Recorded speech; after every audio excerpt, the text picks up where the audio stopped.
Welcome into a Tuesday edition of the Jordy Culotta Show, live here from the UDL, driven and powered every single day by Go Chevrolet. Shout out to the boys, Lee Carney, Nick Richard, and the entire crew over at Go Chevrolet. They are down in LaPlace, Louisiana.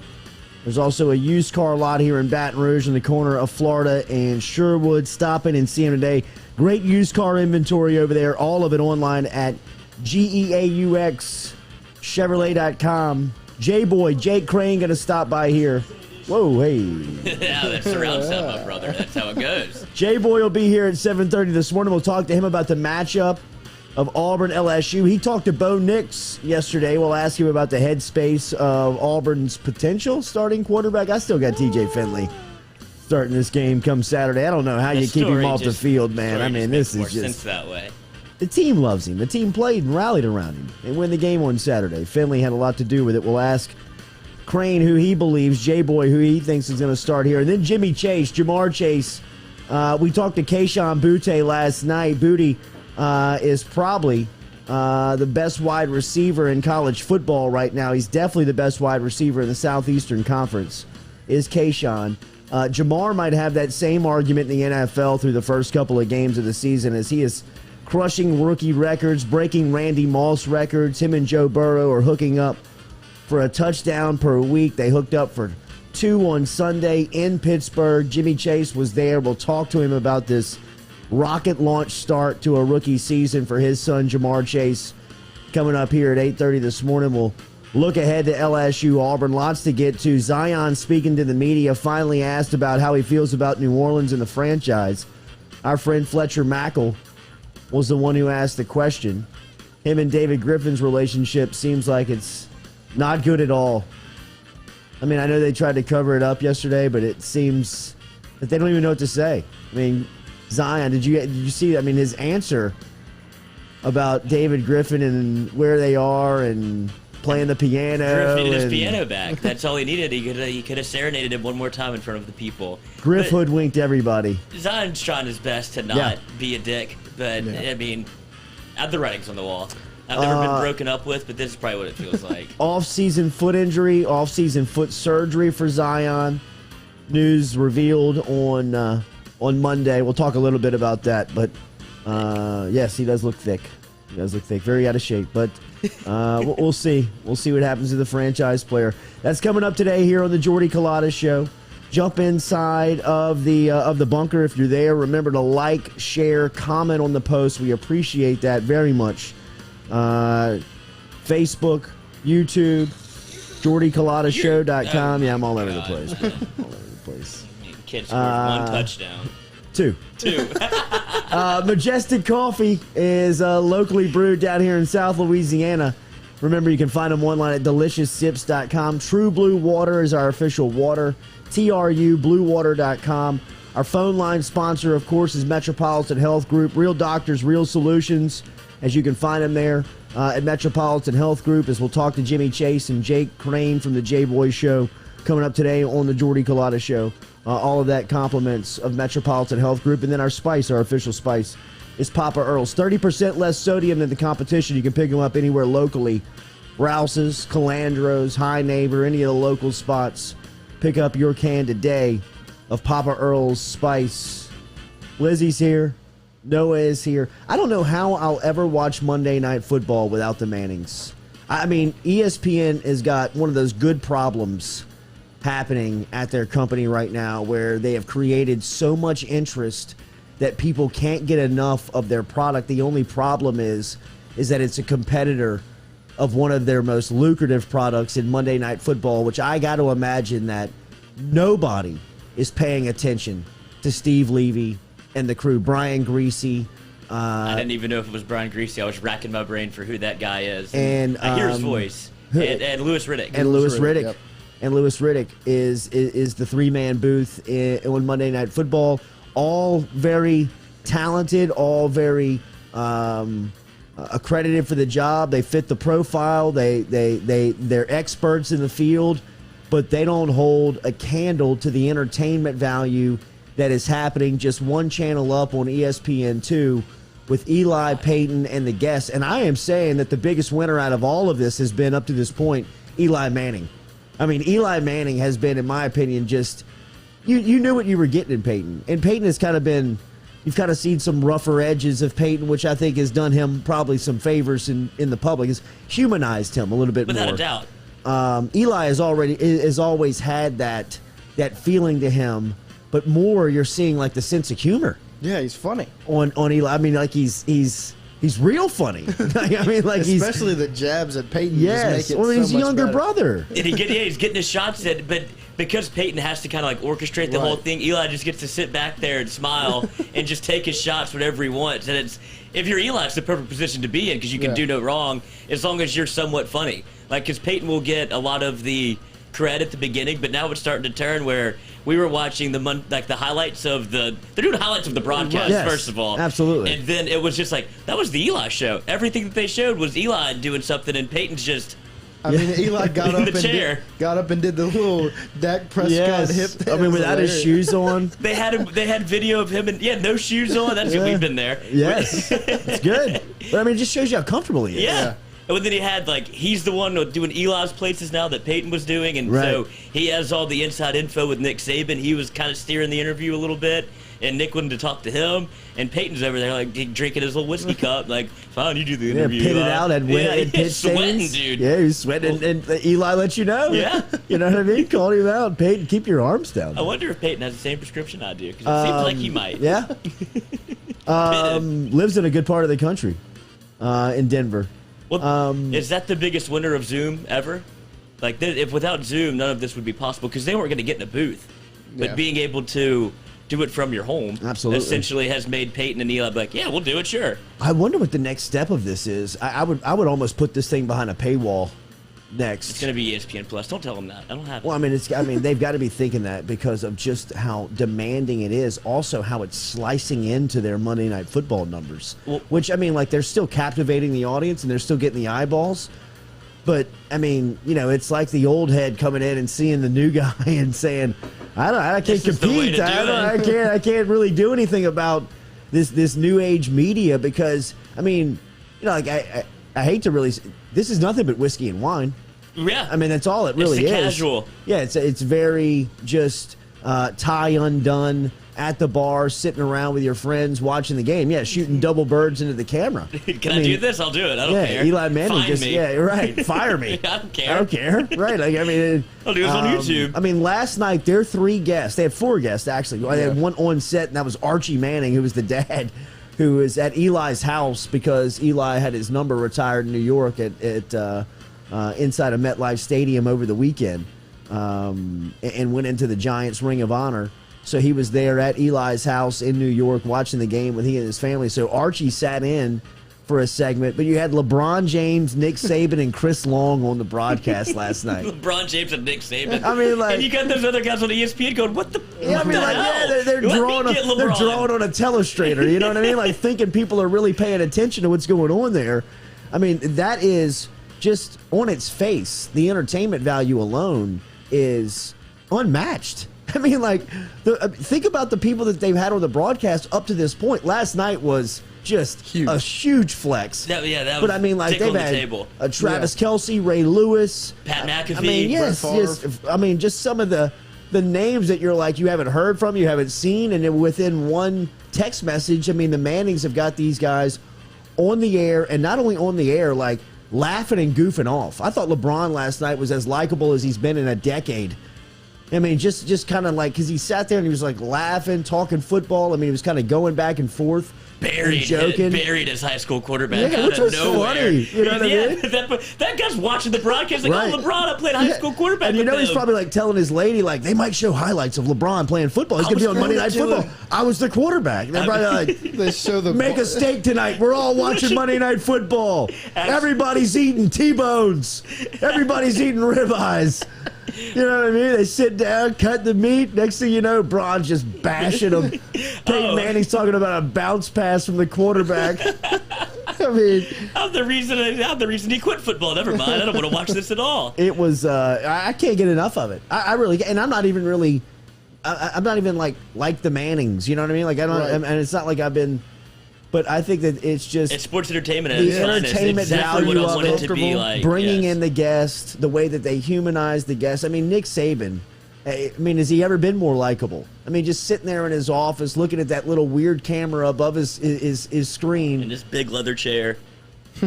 making the plea to Arch. That's what it was. They are running away with the recruitment of Arch Manning. I'm telling you, that alone just shows you, I mean, how far out in front, in my opinion, Alabama is with Arch Manning. Well, not only just Arch Manning, just in general.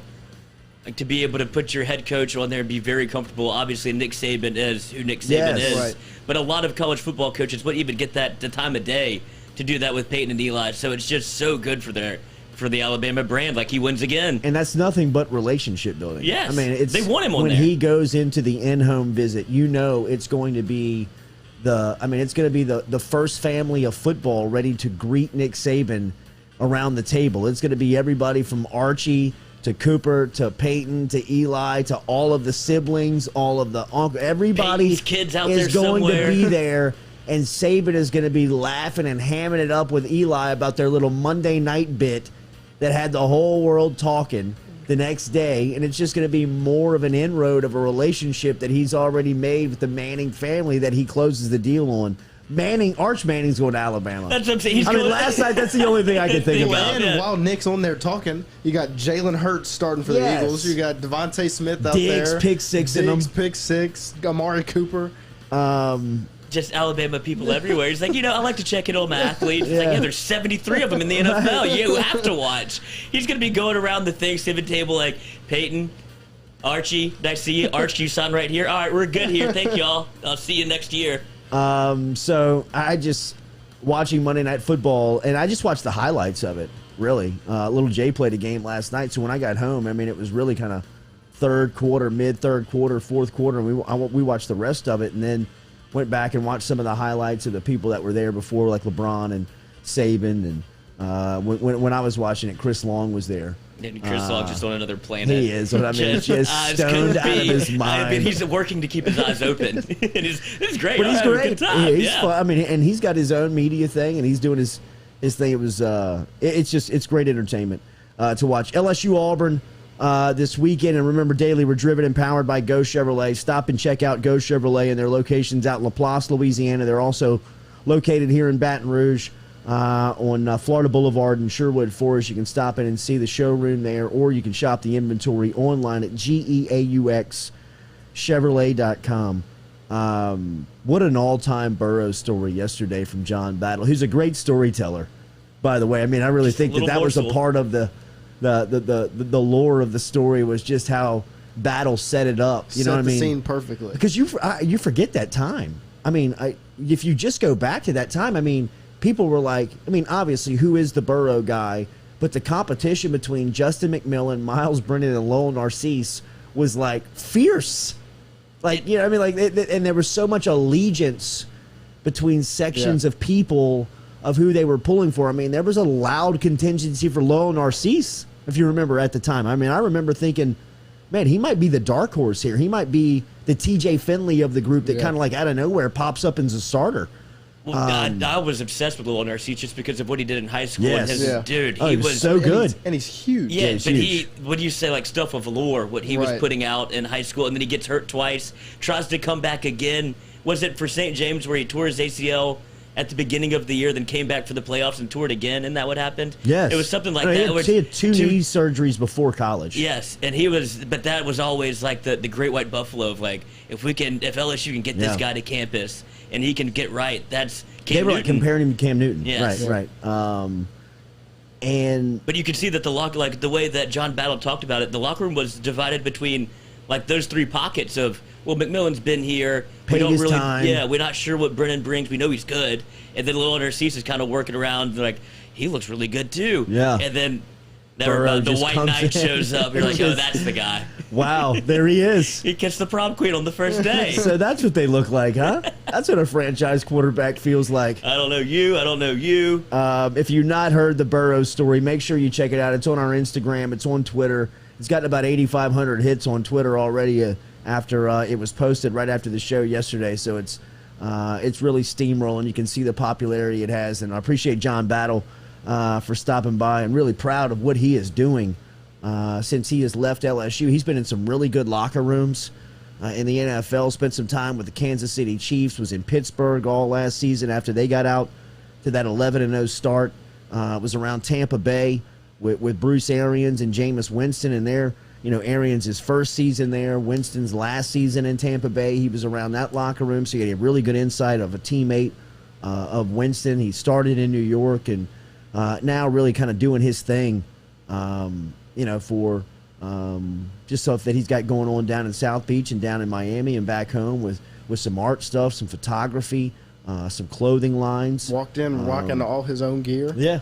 Was everything that he had on. And then if you go to his Instagram, man, I mean, a lot of love from around the league. I mean, Fournette showing up to game day, Patrick Queen showing up to game day, Justin Jefferson showing up on game day with representing his brand. So, I mean, there's a lot of loyalty when you look at that. He seems like the ultimate. Fraternity. He seems like the ultimate locker room guy. Yeah, he's like great. You could tell that, like what you're talking about that you see on Instagram, and even him coming in here, he like immediately won the room over. I've never met him before. I didn't know what he was going to be like, and he comes in, sits down, taps us up, like, oh, okay, this is going to be exactly what I thought he was like, because he's beloved everywhere. That's why he's been to multiple NFL like locker rooms and training camps, because you know what you're getting with John Battle. He won't cause any like gruff. He'll only be a team guy. And then the way he's building his brand outside of football is incredible. Yeah, it has. It was great to catch up with him, and you're right. I mean, he is somebody that immediately when we met covering him on the beat, I mean, we hit it off. You could tell that he was much more than football, a deep thinker, a guy that was really kind of into stuff that was going on off the field, was paying attention and really thinking forward of life after football, what it was going to be like, things that he was interested in. A Renaissance man. Absolutely. And we would get into conversations about, getting into it and sticking with it and stuff like that. And it's great to see where he is and appreciate him for stopping by. And as he knows, he's always got a open line here to jump in with us. Remember, stop by GoFlow IV and Spa today if you're looking for a little energy boost. If you want to get out there and get right for the weekend, GoFlowIV.com is where you can find them online. But we tell you every day, if you're looking for skin, hair, and beauty care help, or if you're looking to upgrade your athletic performance, if you're suffering from dehydration, or if you've been ill over the past couple of weeks and just looking for a little pick-me-up, or if you have chronic illness and looking for a new remedy to maybe help you out, stop by GoFlow IV. They're online at GoFlowIV.com. This is Baton Rouge's premier medical spa specializing in IV hydration treatments with vitamin infusion. Stop in and see them over there on Jefferson Highway. LSU and Auburn. We're closing in now here, game week, Tuesday here of game week, and you'll start to hear some of the storylines that are going to come out as we heard from Ed Ogeron yesterday. And this is going to steamroll into Saturday night, in my opinion, and going to be just a tremendous matchup. I think when you look at the tail of the tape of this game, of these two teams, they kind of feel like they're in similar spots on where the rest of their season can go. They have struggled at times in the early part of the season. They have looked good at the early parts of the season. For Auburn, in their case, they've got some instability at quarterback this week. I believe TJ Finley gets the start. Now, one thing to weigh out here, which I believe that Brian Harsin is probably behind the scenes, definitely behind the scenes talking out with his staff. It's just handling the emotions of this if you're Finley. I mean, we all know Finley, at least from a sense of, he's come on with us twice since making the decision of leaving LSU, and I think he strikes you as somebody who's got, he's got a really good team around him. He's very well balanced. He's not too high, not too low emotionally. But this week has got to be a little bit different when you think of somebody in his sense, somebody in his position, where he was just a couple of months ago to where he could potentially be on Saturday night, is going to be a hell of an emotional ride to be a part of, and for Finley to be the main character of. And I wonder if you're his coach, if you're in that position, how you coach against that this week, how you handle the emotional part of what potentially Finley could face on Saturday night, going back to LSU, a place where he was committed, a place where he started games last year, a program which he practiced spring and went through the workouts just a couple of months ago under new offensive coordinator Jake Peetz's direction. Where his headspace is here in this week of preparation, going into Tiger Stadium on a Saturday night in front of a full capacity crowd, with a team that is, not feeling themselves, but has some momentum of things look like they are becoming more organized and trending in the right direction. Like they're starting to figure some things out.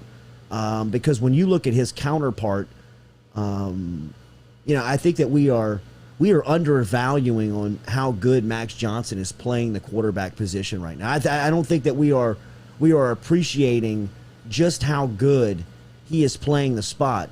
One thing that could be lost in translation here, just it doesn't seem like we talk about it all when we're talking about Max Johnson's performance, is that he's got no run game. Yeah. He's got zero run support through the first month of the season, and he really does look like he has settled in, become comfortable.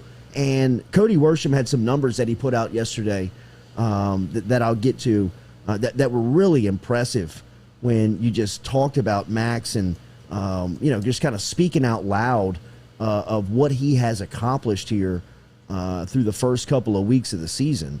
And, it's been very impressive. I mean, it's been very impressive to watch him play the game. And, when you look at these two quarterbacks, to think, right now he's number one in passing touchdowns in the conference with 15. We talked to Kayshawn last night. He's got 8 receptions for touchdowns, which leads the country in the conference as well. But the way that he has managed the quarterback position over the last couple of weeks, since McNeese, really, of just looking comfortable back there, progressing through his reads, finding the open guy, really getting the ball to other guys besides Kayshawn, relieving some of the pressure on number one where everybody's just rolling everything to stop him, where the ball's being spread around. Now you got to worry about Besh. You got to worry about Thomas. You got to worry about some of these guys that are becoming, more targeted in LSU's passing game. Well, did you talk about Kayshawn? They're spreading the ball around. He has 24 catches, 8 for touchdowns. Like, they know when to get the ball to Butte and where, because, or at least Max Johnson is very cognizant of when Butte is his playmaker, because nearly a fourth of his catches are touchdowns. That's like, it's a big testament to Butte, obviously, but they're obviously game planning to know when to get the ball to one, because that was a complaint that kind of all of us are like, when are we going to get him the ball? Because he scores every time he touches it. But to have these other players step up has made it not only easier on Max, but on Butte as well, so you can move him around a little bit. Deion Smith is in kind of, that X role where he can go deep instead of it having to be Butte every time. Trey Palmer, you can just plug and play him now, which they put a huge impetus on him against UCLA, where it's like, all right, he's obviously our second receiver if you're LSU. But then the way that these other guys have matured, and almost very quickly, it seems like, and Max Johnson is just distributing. No, he is, and he looks very comfortable back there. Which he's seems standing impossible. up. Very much so. That's like standing on a tight wire over an alligator swamp. It's just kind of. You kind of just dancing, man. Just praying and hoping that somebody doesn't get you from the back, somebody doesn't roll up on your ankles, somebody doesn't smash into you from the front side. Because the offensive line has. We've everybody has documented and everybody has given their take. Everybody understands that it's just an undermanned unit. Just when you look at who they are, who the schedule now provides for them that they're going to have to take on. They're going to be, they're going to be the underdog of the matchup. It seems like every game. Talking about that offensive line versus defensive line, even this week. Auburn's defensive line is salty, man. They are nasty. Up front. Getting Cam Wire back? Does it seem like that's what O kind of hinted at? And then you have Dellinger playing well. So the unit is... I think Dellinger has to start. Yeah. At this point, you've got to find your best 5. And to what I've seen from Dellinger, there's no way he's not in that group. You know what I mean? He looks very athletic. He looks physical. He looks mean. Comfortable for a freshman, for sure. Yes, absolutely. I mean, it looks like he came in with expectation to play. Yeah. You know, I mean, and, you know, behind the scenes, I mean, he went through some injury where there was a question on whether or not he was going to have surgery. I think they've delayed that surgery to the end of the season. I think it was, you know, something to deal with his shoulder. But, you know, I mean he's tough. I was going to say, between him and Deculus out there, just the bionic men, where it's like, we got to have you. Yeah. I don't know. It's like Deculus. Tape it up. Yeah, right. Deculus Tape it up, bro. Probably shouldn't be playing, Yeah. you know, because he's down every other play, it seems like. But he's just gutting it out. And then to the point where he's celebrating it now, where he's like, whatever, dude, I'm here for LSU for the last ride. Like, I'm just going to gut this thing out for y'all. So for him, Dellinger to play, Right. Hurt. Yeah. I mean, LSU needs it. There's no bodies left. Frank Wilson coming up here next on the Jordy Culotta Show. Go Chevrolet is proud to announce Go Express Auto Sales, the new used car lot located in the capital city of Baton Rouge, Louisiana, at 11522 Florida Boulevard. Go Express Auto Sales is online at goexpressautosales.com, or you can search them on Facebook and social media at Go Express Auto Sales, the newest addition to the family of Go Chevrolet. Remember, Go Chevrolet is located down in Laplace, Louisiana, but now welcoming aboard Go Express, the new used car lot located in Baton Rouge, Louisiana at 11522 Florida Boulevard.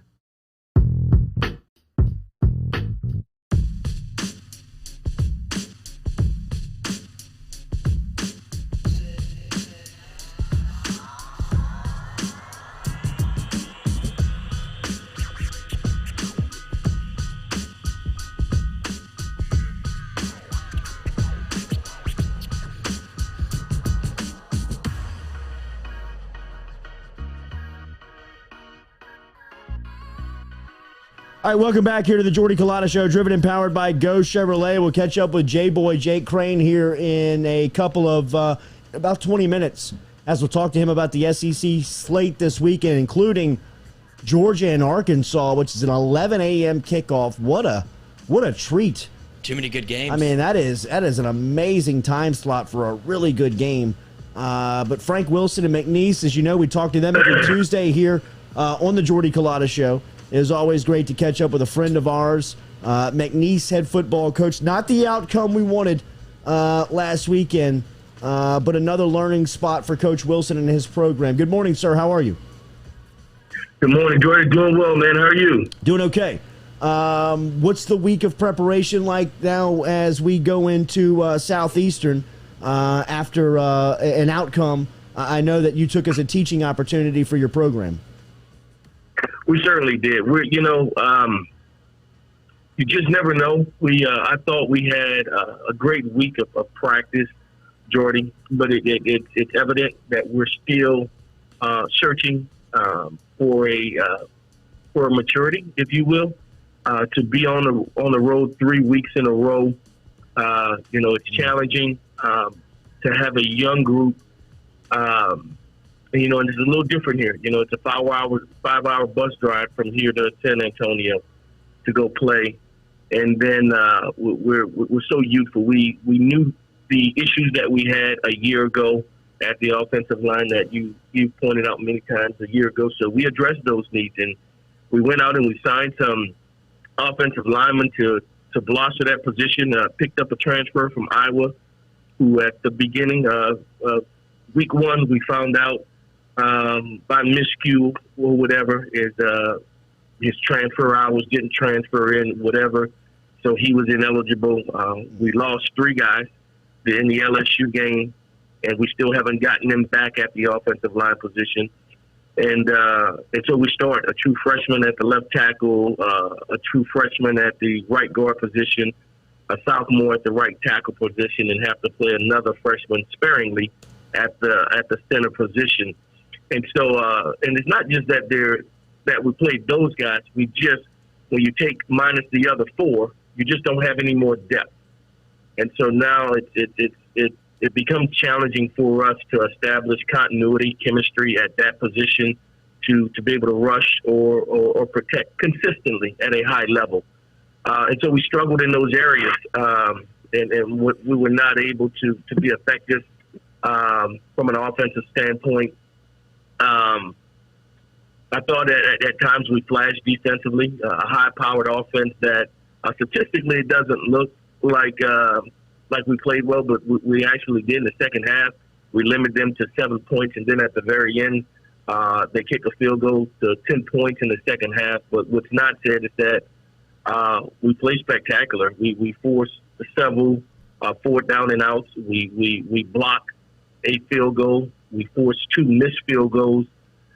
We turned the ball over from them, and we did some good things, had some bright spots, and we didn't give up big plays. We made them go the length of the field. When you ever, as you know, when you play these air raid offense, they thrive on big plays.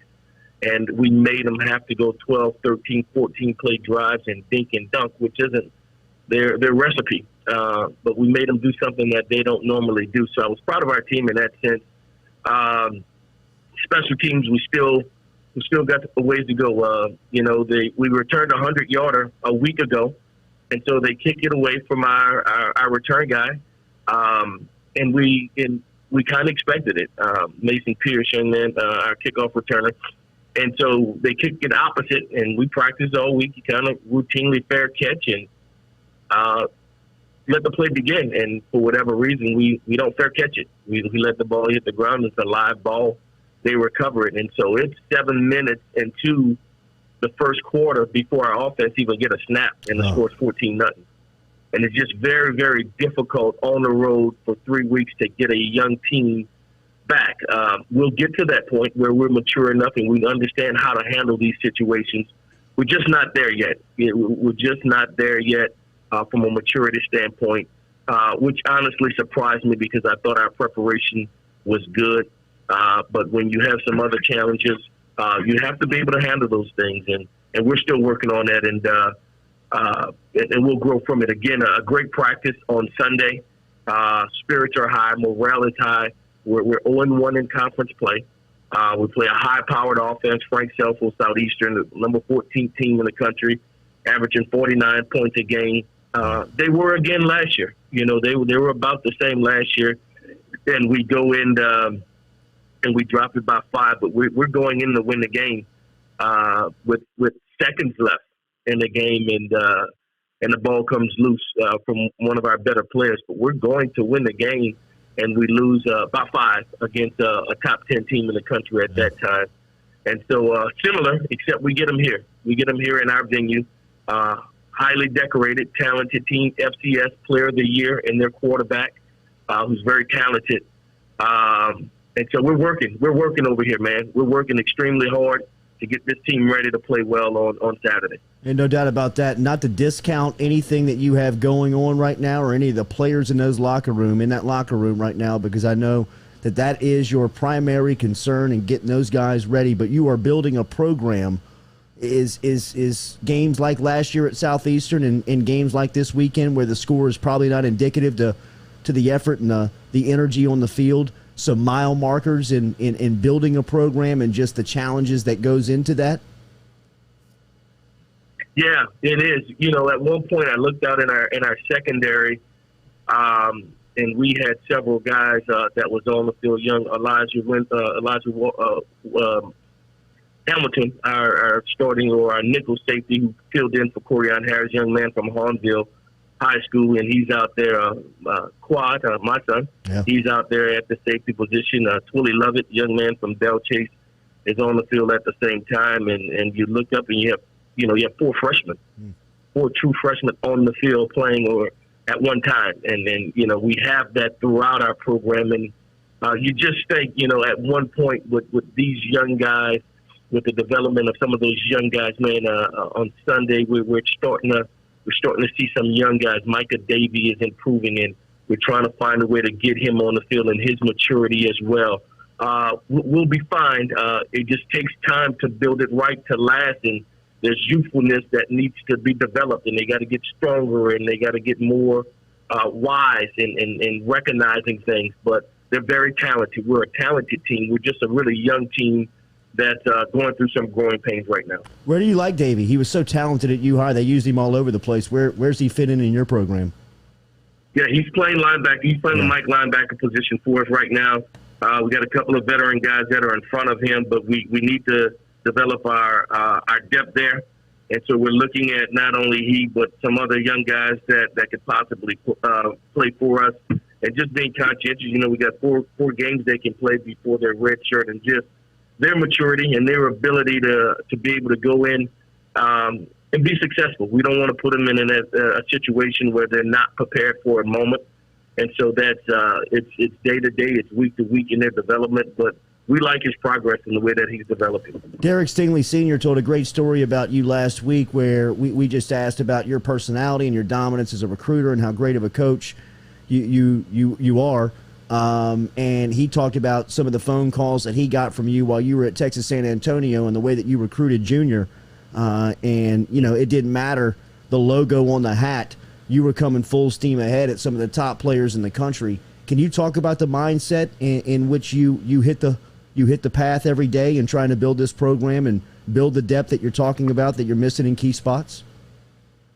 Yeah, you know, it's funny you say that. You know, Quad had gone to Dunham for a short stint with Derek, and Derek would be at the house with Chris Raymond and all the other guys kind of hanging out, as well as, you know, Nick as well. And so when we, the first time I offered him, right, he was, of course, already offered by everybody in America. And so I offered him, he's like, stop playing. I was like, no, really, you have an offer here. He's like, Coach, don't say that. And then for a moment, you just put things in perspective. Here's the 5-star player, arguably the best defensive back in the country, if not the best overall player in the country, that I've known, you know, since his middle school days, playing on he and Quad were the only 7th and 8th graders that played on the bootleggers. And so I knew him, and I just threw it out there. Hey, you have an offer. And the respect that he, his dad, his mom, his family showed for myself and our program speaks to them, the class of people that they are, just dignified and respectful that of the offer, of the opportunity. And it wasn't, we're way bigger than you guys, we don't have time. It was as if you didn't know any better, you were like, they got a shot at this kid. Right. Based on the relationship. You know, in the back of my mind, I know he can go anywhere in the country. And so I'm going at him. But it was never a dull moment or just to be kind, we'll take the call. It was, hey, Junior, come here. Hey, get your mom. This Coach Frank. Right. Let's get him on speaker. Hey, Coach, all right, we're ready. Hold on, let me get my pen and paper. Right. And we were, you know, it was a beautiful deal to do so with him. And so I just have so much respect for that family and how they conducted themselves during the recruiting process. I said Nick, I meant Dylan Moses. I'm recruiting the Nick Moses now. Yes. But anyway, it was that really defensive strange. end for you high right now is scary. Scary. Yeah. He's right. But you know, we take that same approach. I stayed up sometime last night just building our bye week schedule. After this week, we get a bye week. And I shared a story with our staff. I said, you know, right now we haven't played our best, and our record isn't indicative of the work that we're putting in. It'll come. I promise you. It'll come in time, right when it's supposed to come. But we have to build it in the way that you build it, in the way that we become better coaches, is to get better players. And so right now you hold your head up high. You go compete to get the best players that we can get. And so building the schedule of what it would look like in a week of a bye week that would include a Monday on the road, a Thursday on the road, a Friday on the road, a Saturday on the road, and canvassing this entire state and prioritizing those guys that we have offered. You know, it's been some time since, remember, last fall we couldn't go out. Yeah. Last spring we couldn't go out. So this is the first time in over a calendar year plus that we'll be able to get out to schools. But it was just refreshing to be able to get back there. And certainly my personnel isn't the same as it's been other places. So I'm literally building the schedule. All right, you go to, this is a school site visit. All right, an academic evaluation. All right, you go back for a practice evaluation at 3, and then you leave that one to go 7 o'clock to this game evaluation. But in the AM, after you go to that school from 7 to 9, you go to the other one from 10 to 11, And it's just, it brings back those memories. It brings back all the things that's been chronicled for so many years and how to do it to the best of our ability. And so that's what we're doing right now. We'll be throughout this entire state. Everybody on our board who has a scholarship offer will be seen within our bye week between a Monday, Thursday, Friday, Saturday time schedule. That is a motivated Frank Wilson on the recruiting trail. Heads up out there to the rest of the world. You should have a good atmosphere this Saturday, right, with Southeastern in town. I know that the Lake Charles natives are really looking forward to events like this where they can come out and support, and a noon kickoff and sunshine should set up for a beautiful day. It will. You know, we had every Monday is media day, and you have our quarterback club meetings and things of that nature. Was well attended, and was very grateful and thankful to our support base, and just share it with them. Just stay with us, man. Just stay with us, because understand what we inherited, understand what we're trying to build, and understand it will be built to withstand the test of time. That it's not a quick fix. I wish I could tell you it's a quick fix. We can easily do this, but it's not to do it the right way. That it takes time, and the fruits of this labor will show itself in time. But here's the transparency of where we're at, where we're trying to go, and how we're going to get there. And they were very appreciative of it. The support has been outstanding.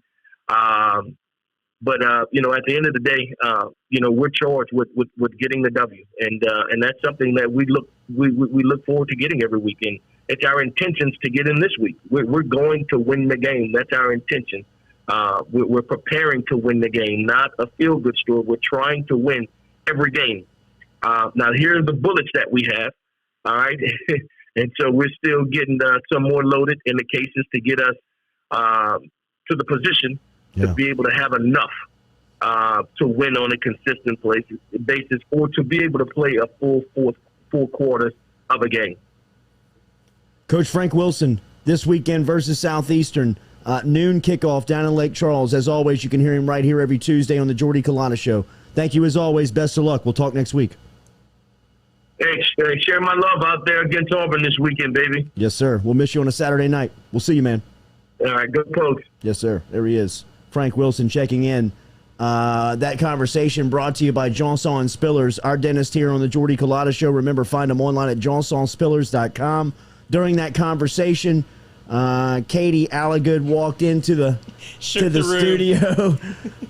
She was the carpool queen. Definitely has them talking this morning as they are at their breakfast clubs and are at their tennis clubs this morning right now at the health clubs talking about, did you see Katie at the carpool line? She must have lost a bet. She did lose a bet. She lost a game versus LSU on Saturday. You could tell in her text messages that she was aggravated and pissed off by the way she was texting on Saturday. I don't know if it was her team's performance or she knew that she had to dress like this. Welcome, Katie, into the studio in mesh LSU shorts. Nude. She is nude up top. She does not have a shirt on. That is exactly right. Go tell your friends. No other show is doing this, people.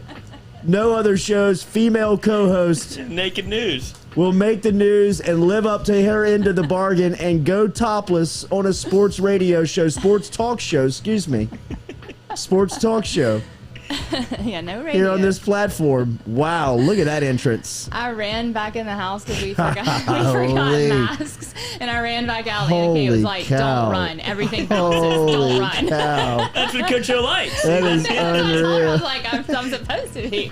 Now that I see it, though, watch on out, camera, Coach O might start chasing you. It is very strange. It is weird.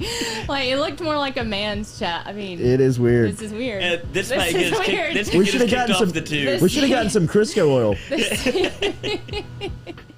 This seems distracting. I'm distracted. Sorry about that. Don't lie to you. I mean, a bet's a bet. That's a bet. Good on you. You know? Good on you. Thank you. Man, he might even ring a cowbell for you, and she shows up nude. Nude. Golly, that's incredible. There's like a treasure trail at the bottom of the shirt. Right? Oh, a little happy trail? Yeah. A treasure trail? Wait, is that not what it's called? Oh, my God. Wait, it's not called a treasure trail? I've always been known to call it a happy trail. Mississippi it is. Yeah. Let me find the gold, baby.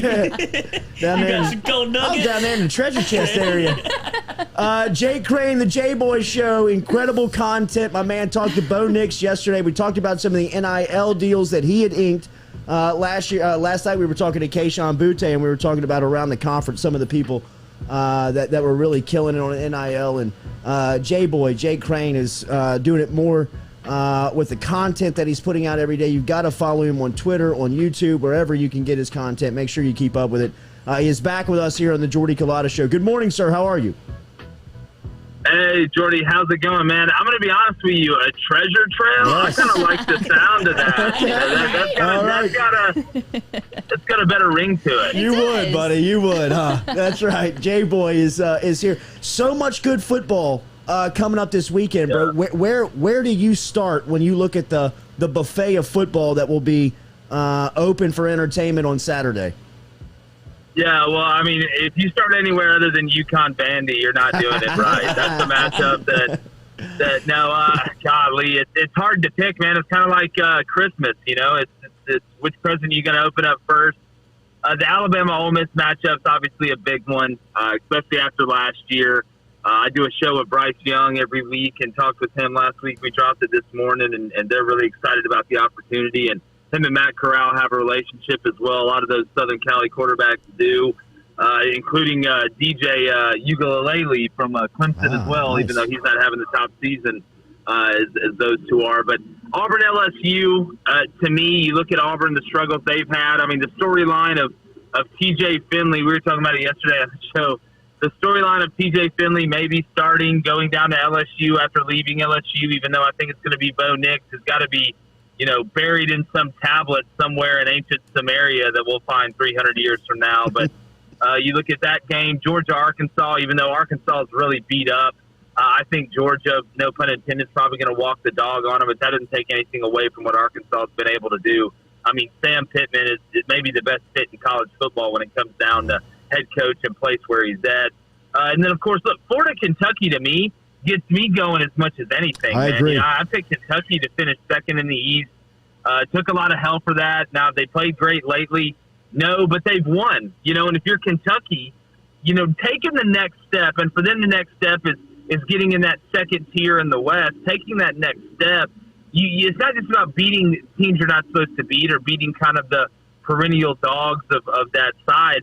It's making your layups. And I do sense the irony in me telling Kentucky to make their layups. But beating South Carolina, handling business, I think Kentucky will get up for this game like Florida got up for Bama. I agree with that. I think that is going to be a fascinating game. Take me to Arkansas real quick, and you mentioned Sam Pittman. I agree with you. He's a fantastic fit. He's got Arkansas really believing and got him headed in the right direction. What did that win versus A&M mean for the Western Division in the conference? And this weekend when they go into Athens, do you believe they have KJ Jefferson at all? Well, you know, it keeps vindicating what they're doing over there. You know, not only from a this season thing, but culturally. Because I tell you what, and I may watch the game a little bit differently, but when I watch Arkansas, they defensively, those guys play with maximum effort, but also maximum control. It's what we call controlled aggression. I always use the baseball analogy. The best home run hitters are the guys that can swing the hardest, but still keep their eye on the ball and not lose their fundamentals. So their margin for error is a lot larger than other guys that swing the hardest. And I feel that's the way that Arkansas is playing on defense. KJ Jefferson, I know he's going to be banged up. I'm not sure. You know, if he plays without his legs, that renders him pretty much ineffective in my book, even though last week I thought he took some strides forward. He only threw 15 passes. We know he can throw the vertical ball. But I was very impressed what I saw in the intermediate passing game, not only the middle of the field but the outside, him moving in the pocket or them running sprint out and him being able to deliver accurate balls. And then, of course, you know, that offensive line, that they continue, even with Strongberg beat up, even with Dalton Wagner beat up going into the game, who I thought played through a lot of pain and did a really good job. They're just tough.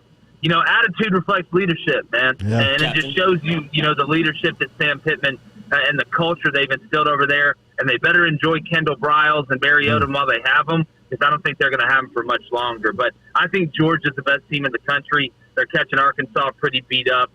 There's a reason that spread's 18.5. Yeah, I agree. It's something about runs when you make them in college football. You really got to catch some breaks, and stars have to align, and it feels like the stars are aligning here early in the season, where Georgia is catching Arkansas after that heavyweight bout that they were in Dallas last Saturday night.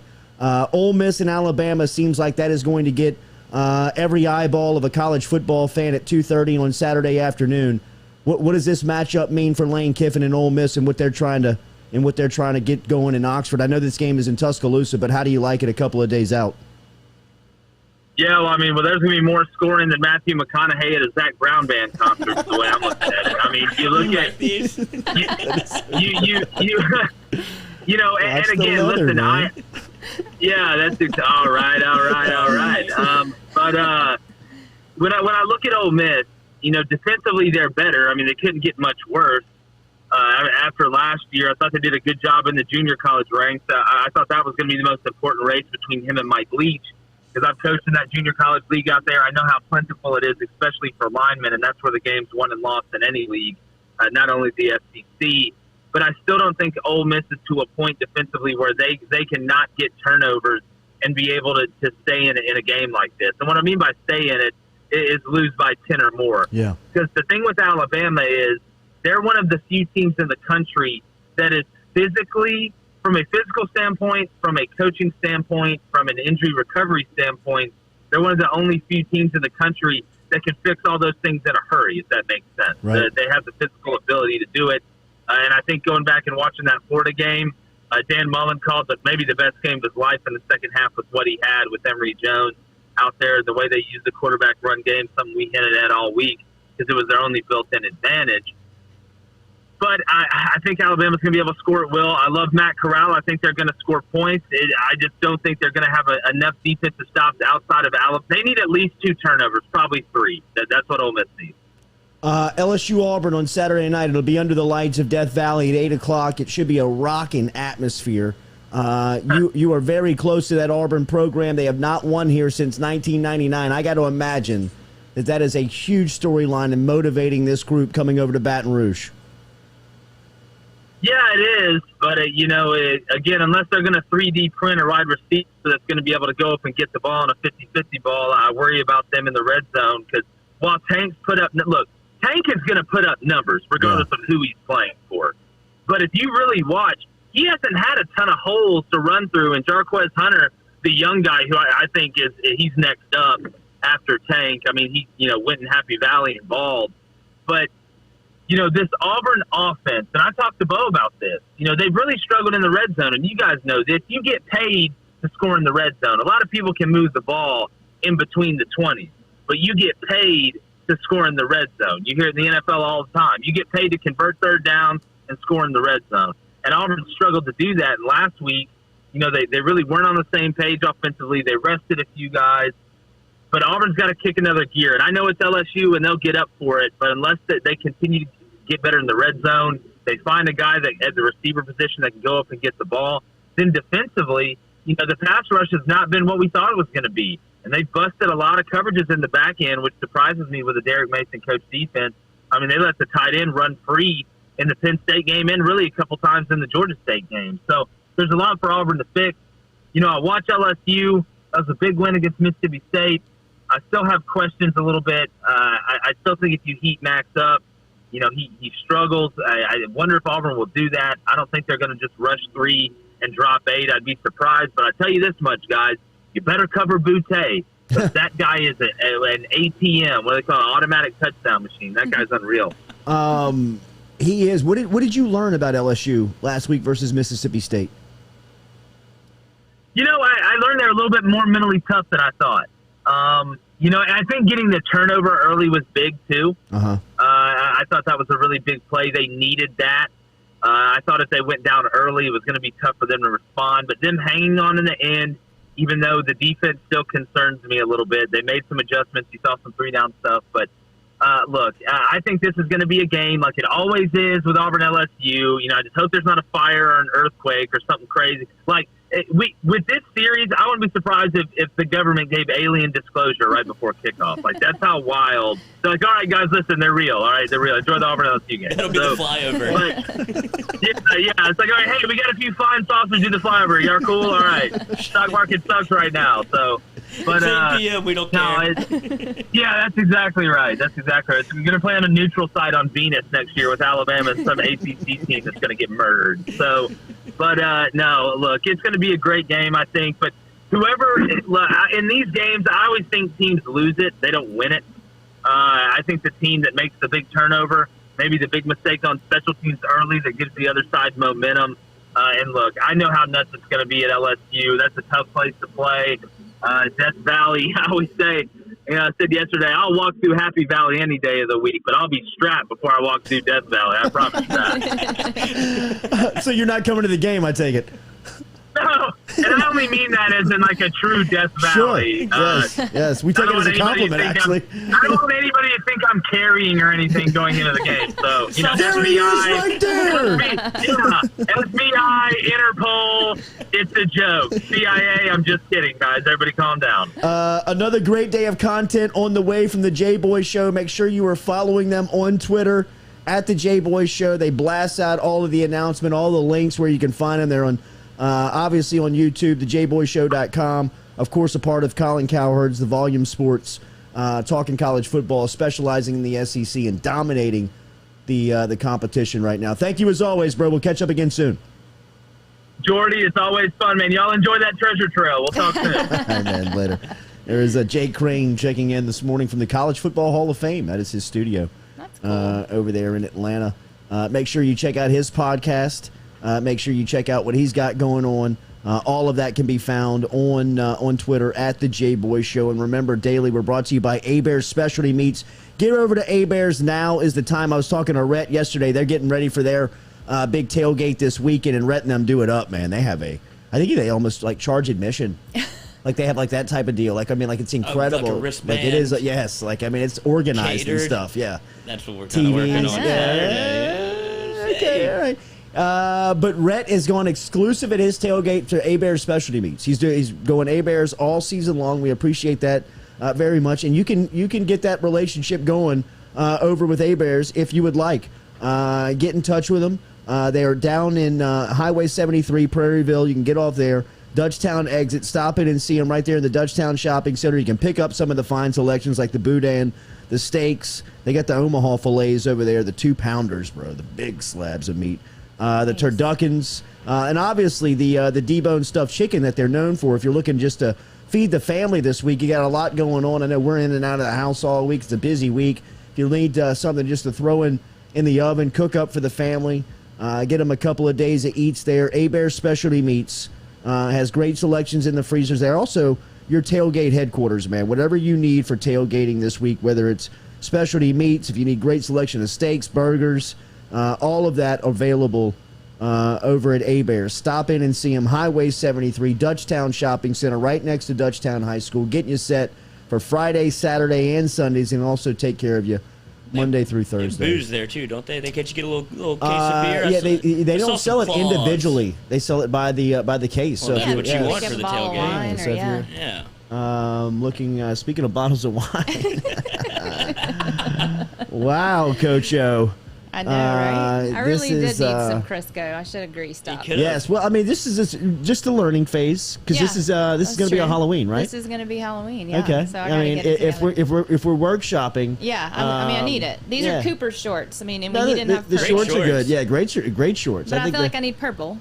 We could probably make purple happen. Yeah. We can make purple happen, but I mean, just a little offset with the eye of the tiger there. You can get by. Yeah. I would probably go whistle around the neck just to kind of, because you kind of do give a stripper appeal when you do walk in, almost as.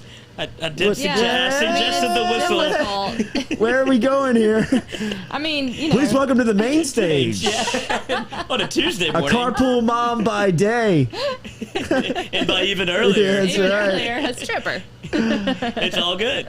And just the whistle around her neck. Yeah, I should have added a whistle. I didn't have one, whistle will do, and and the tanning oil I think would probably make it just pop. Yes. But for whatever reason, as much as we've had access to O's chest over the last 2 years as he keeps shoving it in everybody's face, almost like a stripper. He does seem to be like Crisco tan oiled something up every time. I mean, his chest just really pops. Is it sweat you know from I mean? running, or is it I'd oil? imagine that there is a little bit of a tint of sweat, but I mean, to make it really glisten like that, I mean, he is glowing. It's the Derek Carr on Hard Knocks whenever he got busted by, I think it was Foster Moreau's like, bro, are you putting baby oil on your arms? He's like, no. He's like, yes, you are. Yeah, I think you kind of are, like, man. Well, maybe. Like, it helps me get, he's like, all right, bro, you're not my quarterback. We got you. I got you. Just admit to it. Own it. It's cool. Yeah. It's cool. Crisp it up. I did think about bringing like a blonde, one of those dolls, like a blow-up doll. Yeah. So I might add that for Halloween. Those I don't available? have one. That would push it over the top. Right there in the attic, next to the Christmas. David left. Yeah, Right. The blonde one. Yes, David, behind the fake tree. It says Stacy on the box. She's from college. It was a phase. But kudos to you. You seem like you were in a bad mood for that game. Text. I mean, it was kind of shitty for me. Yes. For me. She hit it after the Cordell Flott interception. She goes, I'm done. Yeah, She right. said, okay, bye, I was Katie. like, wow, has it even started yet? Has the game even started I'm yet? sitting next to David, and I just F-bombs just come spewing out. I got up and left. I watched All it. caps. Done. So what's the deal after the game? I'm like, Take it out on us. What did I miss? Well, now you're not invited. It sounds like you're going to be mean. Am I in or am I out? You're out. Yeah, I don't know. I don't know. Come over if you want. It's up to you. Yes.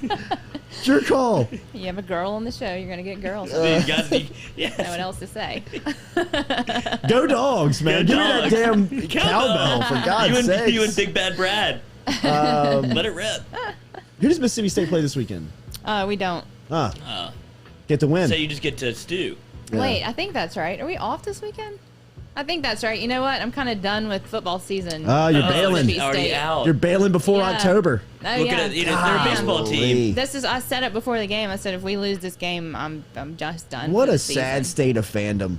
To Yeah. bail before October. Yeah, That is a bad place to be. I know. And I'm not taking shots. I'm really not. You've just Yeah. provided the content here for us this morning and just kind of set No, the table. I totally get it. It I is mean, a bad place to be. It's to very... bail on your team before you even really get into One it. conference Wait, game. no, we're Right. A&M Saturday. I Ugh. forgot. We are in Yeesh. October 2nd. Why was I thinking that was still September? Great upset spot. A&M. I don't A&M got a know, little dude. beat up A&M's against looking for a Arkansas. bounce back here.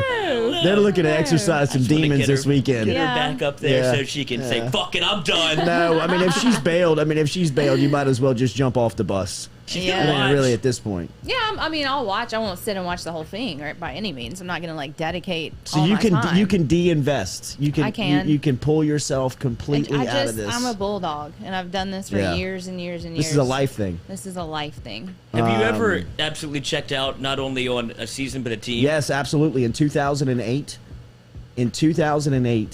LSU, I knew that LSU was going to be. They just weren't going to be LSU. They weren't going to be the standard of Well, it was right LSU. after it's like 2020. Yeah, well, And it is. It's like it was 2020. almost kind of like the end of Saban's recruits, the crossover into really like the great wide open with Les Miles, and I was like, you know what, I'm not investing. And I was dating. I had like just met Jordan's mom, and she was like, "Aren't you like a big sports guy?" It's just out. I'm Yeah, checked she was out. like, "Aren't you?" I mean, like, I've heard like you like are a sports fanatic, and I'm like, no, not really. Because like on Saturdays, we would just like hang by the pool and wouldn't watch football. We never went to a game, you know. We never went anywhere. Like, and she was like, "This is so strange." And like the next year after we were together, I was like, "Turn the game on."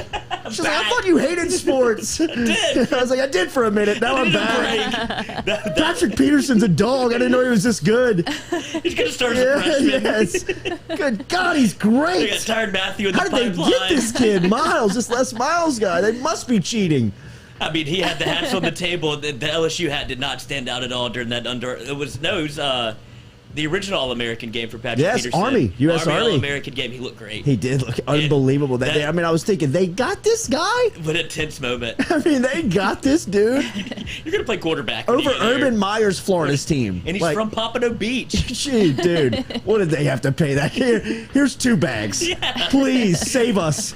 And he gets you Tyrann Mathieu. He gets Tyrann Mathieu in the league. Yes. How dominoes stack and fall. Wow, man. Wow. I love that. 2020, I was checked out. Really? I was scorned lover. I got got the COVID from the other job, and I was like, you know what? They suck anyway. I'm not going to watch it. And I would see myself like it's a fiend. such a powerful place, too. It is. Yeah. Like when you are really in it and you can pull back and be like, you know what? I'm out, man. Yeah. I could give a shit. I don't care. I didn't Win or watch a lose, thing. I don't care. I mean, it's so, like, people are like, did you see that game? Like, no, I didn't. No, I didn't see yeah. it. I loved it. We were at the pool all day drinking margs, man. What happened? They played at 2:38. Yeah, who'd they play? Oh. I'll never forget that Georgia game in 2008. First play of the game was the pick 6. The Matthew Stafford, A.J. Green Georgia game in Tiger Stadium where it was sun shining and I was splitting wood behind the Julios, throwing it in the back of the truck and delivering it to people, and people were having the games on like, mother bleeper! You know, I'm like, play. what's going on back there? LSU's getting run out. Oh, you don't say, huh? That guy Miles is a dipshit, huh? Yeah. See Yeah, but he's a great family guy. No, he's not. No, he's not. Jesus. No, he's not. You got Patrick Peterson, though. Yeah. Okay, I'm back Who? in. Who's that? 7. Yeah. All right, he looks good. He looks great in the He looks uniform. the part. He looks the part. We didn't even sit down. We were going to our seats for the LSU Georgia game. Hadn't even sat down yet. Oh, dude. And Jarrett Lee, you're like, all right. And I'm immediately sitting down. Like, all right, long brutal. day. I know. I remember going home and watching the highlights thinking, thank God I didn't watch this game. I mean, just be there, baking in the sun. Yes. I forgot Matthew Stafford was on the Monday Night Crew last night. I just had him having LeBron, Saban, and Chris Long, and Matthew Stafford, dude. I mean, like, you forget about Stafford. I don't know how you watch football any other way than Monday Night Mannings. It's amazing. I cannot get enough of it. I mean, to freaking think love that there's it. only 10 games that they have, which one, like, I am not watching the ones that they're not on. No. Not that Monday Night Football cares, but I'm just telling you, like, I mean, you have brought me back to Monday Night Football. Viewing. You have brought me into an entire game of You have Monday Night introduced Football. her to Monday Night Football as a Yes. fan that she's going to stick around and watch. They've got a good problem, but they've got an issue at the ESPN corporate level thinking we are burying one of our lead projects. I mean, Monday Night Football at ABC and Disney is alpha for so long, right? And you just sprinkle a little Mannings on ESPN2 on the same product, and people are like, Monday Night who? People are sprinting to the remote for, I mean, what is it, 36? Like, yes. Where's the ESPN2? ESPN2. I mean, I don't know how I would watch football any other way. I mean, It's the best. Monday Night Football. Monday Night Football. Yes. Monday Two Night things are going to Football. happen. Either it's going to get oversaturated, ESPN will overdo it like they did with the Skycam, where they did an entire broadcast on the Skycam, which I liked, like the view above the quarterback to where you could see kind of everything. You're like, oh, this is a cool view. That ESPN was like, exclusive Skycam game. Was like, well, I can't. I'm sick. Like, I'm nauseous, like flying around. Absolutely. And so ESPN does that every now and then, where they're like, okay, people like it. Let's do it all the way. Supercast. Yes. And then the other thing is that they're going to put it behind a paywall. It's going to be like a ESPN. That's what's going to happen. It's going to be a I playoff hope game not. that they're going to move because that's going to paywall. preserve Monday Night Football. Right. Yeah, that's true, I guess. I And- can't figure out their vibe they're going for, though. Who? The Mannings. Like, because they're Oh, super loose. preppy. But yeah, they try to make it loose, and with their little wooden table with Well, the I mean, little you gotta. I Post-it mean, notes they on are it. rich New Orleanians. Yeah. I mean, at heart. Yeah. That's who they were That's as the kids. vibe. Yeah. But You know it's what I mean? Like it's they not were as polo tight. and rough hewn when they were Yeah, 6. absolutely. They look like themselves. They're very Ole Miss. They are very Ole Miss. They're literally the Brooks brothers. Yes. They are. They are. They are. But I mean, it goes to commercial, and I know they have to, but they're still talking, and it's like Right, but I like that vibe. you do. Yeah, I like that. It's super, it's super it's laid very back. loose. It's Yeah, very, it is very loose. I'm telling it's whiskey and wine. Yeah. I mean, Yeah. it really With commercials. is. It's, That's what whiskey and wine on television. I guess That's so. what people are complaining about. But when you like simulcast like that, like everybody's on a different Yeah. time, so it's hard. Like, so that's why they're like stepping on each other, and like they were trying to talk to Nick Saban, and Nick Saban would start talking. Yeah. That was That's just the gonna best. happen if you're It not in did the Y'all same watched room. that entire Yes. interview? Yes. And why did he look so? Why was everything red or purple? You talking about Saban? Yes. Because it looked like he had like a spotlight that was hitting him wrong. It did. He just has this. He doesn't give a shit. He's Yeah. like, y'all want me or not? Like, this is what Exactly. I'm going to sit in my big leather chair. I'm going to text the entire time and talk to y'all. I'm going on with Arch's uncles. Yeah. I mean, that's what it is. A meme said, like, did you catch Nick Saban watching from his Dell computer or from his Dell camera or whatever computer? Yeah. That's what it looked like. Just an old laptop that he was trying to zoom on. Just staring into the webcam. I He's like, "Is it know. on? All right, let me recruit. I know. It was pretty good. This is Jordan Peck. He does video work. I don't want everybody to be figured out. Just freaked out. Just kind of like. Well, we got a nude. We got somebody nude in here. Sorry about I the don't usually nudist. dress like this. She lost a bet. If you need a chair, there's one up against that wall, buddy. We're going to talk to Jimmy Chase, JaMarr Chase's dad, coming up here in 15 minutes. Cannot wait to see or hear his experience over the first month of JaMarr Chase's NFL football life, as he has been. As we said last night, we talked to Kayshon Boutte, and we are a little biased, but I don't think you have to be biased at all to think that he's the best wide receiver in college football right now. JaMarr Chase may be making the same type of claim on the NFL level. It seems like every week he is making an enormous impact on the game plan. Last week he had 2 touchdown catches versus Pittsburgh in the Steel City from Burrow. The week before that he catches one in Soldier Field versus Chicago. The week before that he catches a long bomb in the opening weekend for Burrow and the Bengals. From Burrow and the Bengals, it's been fun to watch those two play, and to think that they play on Thursday night this week, and the potential. And we asked Kayshon last night if he thinks he'll see President Uno, Jimmy and Joe. JaMarr Chase, inside of Tiger Stadium on Saturday. He kind of felt like they were going to be there. Well, I mean, I think we could break the news here whenever we have Jimmy on. I think he would know what his son's going to do this Absolutely. weekend, so I Absolutely. would stay tuned for that. And Jimmy ain't one to bite his tongue. He will. Not when he's riding high. Yes, he will give us the information. Remember, we are brought to you by Falaya Real Estate. Our good friend Barrett Blondo and the people over at Falaya Real Estate have changed the way that real estate is bought and sold here in the capital city and throughout the state of Louisiana. Find out how they can help you online by going to Falaya.com. Remember, we tell you it is for sale by owner on steroids. Save yourself thousands. Welcome to Empowered Real Estate. You can buy and sell yourself. It is TurboTax for real estate. Really, you get exposure on MLS, Zillow, Realtor.com, all of the major sites. Get virtual tours, push-button offers. All of that is offered. If you're looking to sell your house this fall, and you're thinking for sale by owner, then check out Falaya. Listing plans start at $399, and you can find them online at Falaya.com. Falaya.com. We may have to do something about this laptop. What's happening? We just look a little, when you go in like this, you look a got little an crippled. issue. I've talked to Rhett. And I guess we can workshop this out loud, and we don't have to do it for a while. But I want to totally overhaul the set. No. Yes, I want the couch out. I want the chair out. Got on the Vivance. And I want to go standing. I want to go standing tables with a tall stool. No, I'm not, man. I'm into that. I've talked to my chiropractor. I've talked to people that talk about posture. Yes. We are killing ourselves I'm right into now. it. We're aging ourselves 3 years every day on this show. I would love You it. should do it from an inversion table. You should do it upside down. You know what? If you can get me straight, get my spine straight, Lloyd, whatever it takes. Dr. That would be Courtney. so awkward. But I'm going. We're going full I love stand-up it. desks. I love it. I mean, and we can advertise along the front here. Stand up if you need to sit down. Tall stools. Keep your back straight. Yes, I'm here I'm for standing that. just like this. You can if you want. Young Man. back. Young Yeah, it's a back. 28-year-old I am back. training a little bit when Yeah, I do this. I bet There's, you are. It'll once you catch start up to you. thinking I about bet it. you are. It'll catch up to you. Watch your Let's see. posture, bro. Let's see.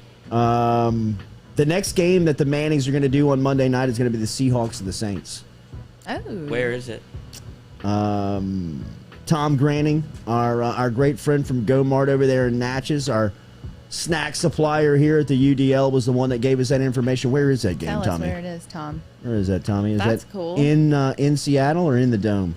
Well, I'm just wondering because if it's in New Orleans, I'd imagine they could all be there and do it, from maybe like Archie's house. A little home spot. Yeah, to have them all in the same room would be very cool. It would would. avoid the Yes. the problems that they're running into. Wait, Yeah. well, what are the Oh, problems it's they're at running Seattle. into? Never mind. Because I like their two faces right there Well, with he's the like game. just like talking over one another. The delay. You know what I mean? Yeah. Kind of like walking over each other. But some of that is good. on that format. Just because if you're playing it loose, that's what loose is. But if they weren't as good as what they are, what they do, it would be like, oh, this thing is unwatchable. Like if you weren't getting such good content, that would be something that would make people turn it off. Not me. I don't give a shit. Step on people all the time here. Sure. You do. But I guess I could see that though. That would be a problem. Right. If it wasn't good, they'd be like, oh, what am I even watching here? Right. Yeah. But the fact that it is good, they get away with it. Right. And it's the Mannings. I know. All right, He's drinking on set. Yeah, he should be, man. Loosen you up. Red cup. Oh, yeah. I thought he was maybe spitting, but maybe I had that wrong. No, I don't see him as a dipper, but I see him as a whiskey guy for sure. I don't think he's a dipper. Yeah. I don't know. He lived in Tennessee for a long time. He's had one Stuff for sure. rubs off. Yes. Definitely dipped. Yeah, But for sure. He's like a dip on camera. That's a very loose vibe. I know, right?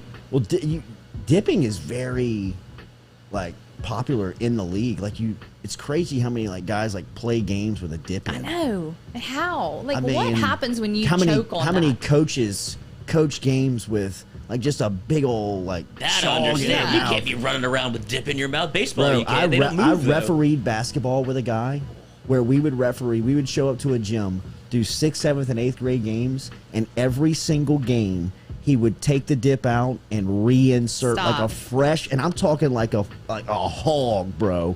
And I'm like, what do you do with that during the game? Wait, where did he spit during swallows. the game? No. And I mean, I could feel my face getting pale white when he was telling me the story. I was like, what do you do with that during the game? And like, you're blowing a whistle. You know what I mean? Like, one time I tried to chew gum and referee a game. You know what I mean? Which you wouldn't even think of. I mean, you're just kind of running up and down the court. But then I went to blow the whistle, and I had so much like blew the whistle out of my mouth. I looked like Daffy Duck. You know what I mean? It was like just bathing the person in front of me. That's disgusting. Poor 8-year-old.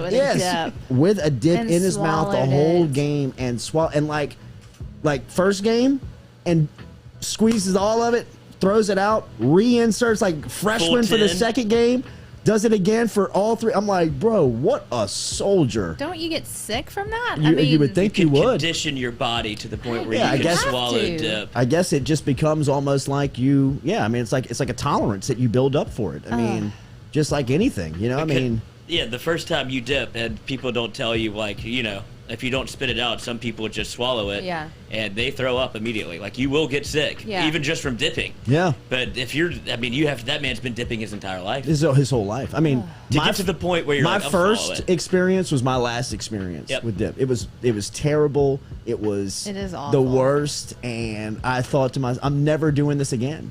I'm never ever doing this again. And it was one of those things like it's like tequila for some people. You know what I mean? If tequila gets you and you smell it the next time, people are like, oh shit. Mm-hmm.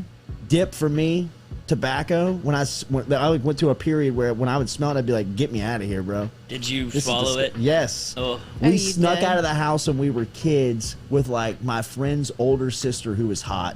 Of And she course. had all of her friends, and we were trying to impress them. And they had, one of the dudes was like, take one of these, kids. And we were sitting in the back seat, and we went over the train tracks on Piku Lane. I'll never forget where we were. We were on Piku Lane right there, those big train tracks, and we were flying. You know what I mean? And we went up, came down, and swallowed. Oh, and I was like, I am going to puke in front of all these like This hot girl that I all just these met. hot chicks. Was it like dip or chew? No, it was dip. Okay. It was dip. And we got to the place wherever we were going, to the person's house we were going, and I threw up for 30 minutes and like hurling, you know what I mean? Like stomach hurting, like, and then all my boys were like, ha ha, you fucking loser. But you know made it what I out the mean? car. Yeah, I did get out of the car. Impressive. How long was that? Where you're just Whew, sweating. It felt like a decade. Ugh. I mean, just mouth bubbling. You know what I mean? Like, Not saying a word. pale white. I'm fine. Pale white. You know what I mean? Like I could feel my palms were sweaty, These weak. clammy. Arms were heavy. People were talking to you. Just Eminem vibes up in here. Ugh. Get me out of here. Get me out of here. Sorry, Kathleen. You're not going to all hook up three with the games. 10-year-old. Yeah, right. Yeah. That's dipping. Drop me off, man. I'm not. This stage is too big for me. I can't Sure. perform, man. I failed to the pressure here, man. I'm not made. I'm not cut out for it yet. John Starks. Right. I still need to be at home with my mom, man. Bring me back home. Yeah, I'm sorry. Maybe give me another shot next year. Anybody got a cigarette? That's when you pivoted. You found your cool guy. You're Joe Cool after that. All right, Jimmy Chase, JaMarr's dad, coming up here in mere minutes on the Jordy Culotta Show. Remember, daily, we're brought to you by AdvantaClean. Get in touch with Bradley Lynch over at AdvantaClean. If you've got water, fire, or mold damage, get in touch with Bradley. You can get online at advantaclean.com, ADVANTA clean.com. Water, fire, mold damage. There's a lot of work for him right now in South Louisiana. I know he's been very busy. But if you're still waiting on some work and waiting on that type of water, fire, or mold demolition, removal, whatever it may be, you can get in touch with the pros over at AdvantaClean, ADVANTA clean.com. AdvantaClean.com is where you can find them online. Bradley Lynch and the entire crew over there at AdvantaClean. Come back with us in a couple of minutes. We'll talk to Jimmy Chase, JaMarr's dad, right here on the Jordy Culotta Show, driven and powered by Go Chevrolet. Stand up, Dad.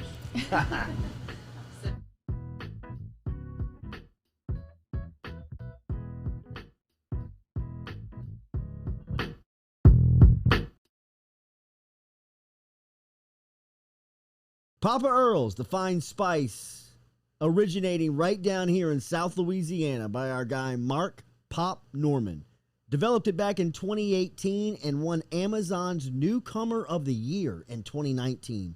They pride themselves in having 30% less salt and sodium than the leading brands at the same price point. You can find them locally. Look for Papa Earl's at Rouse's, Calandro's, Mathern's, High Neighbor, and more.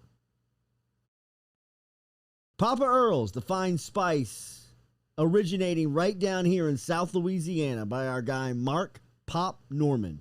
Developed it back in 2018 and won Amazon's Newcomer of the Year in 2019. They pride themselves in having 30% less salt and sodium than the leading brands at the same price point. You can find them locally. Look for Papa Earl's at Rouse's, Calandro's, Mathern's, High Neighbor, and more.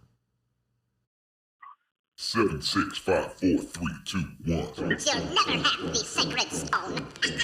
Oh, this you crazy mother.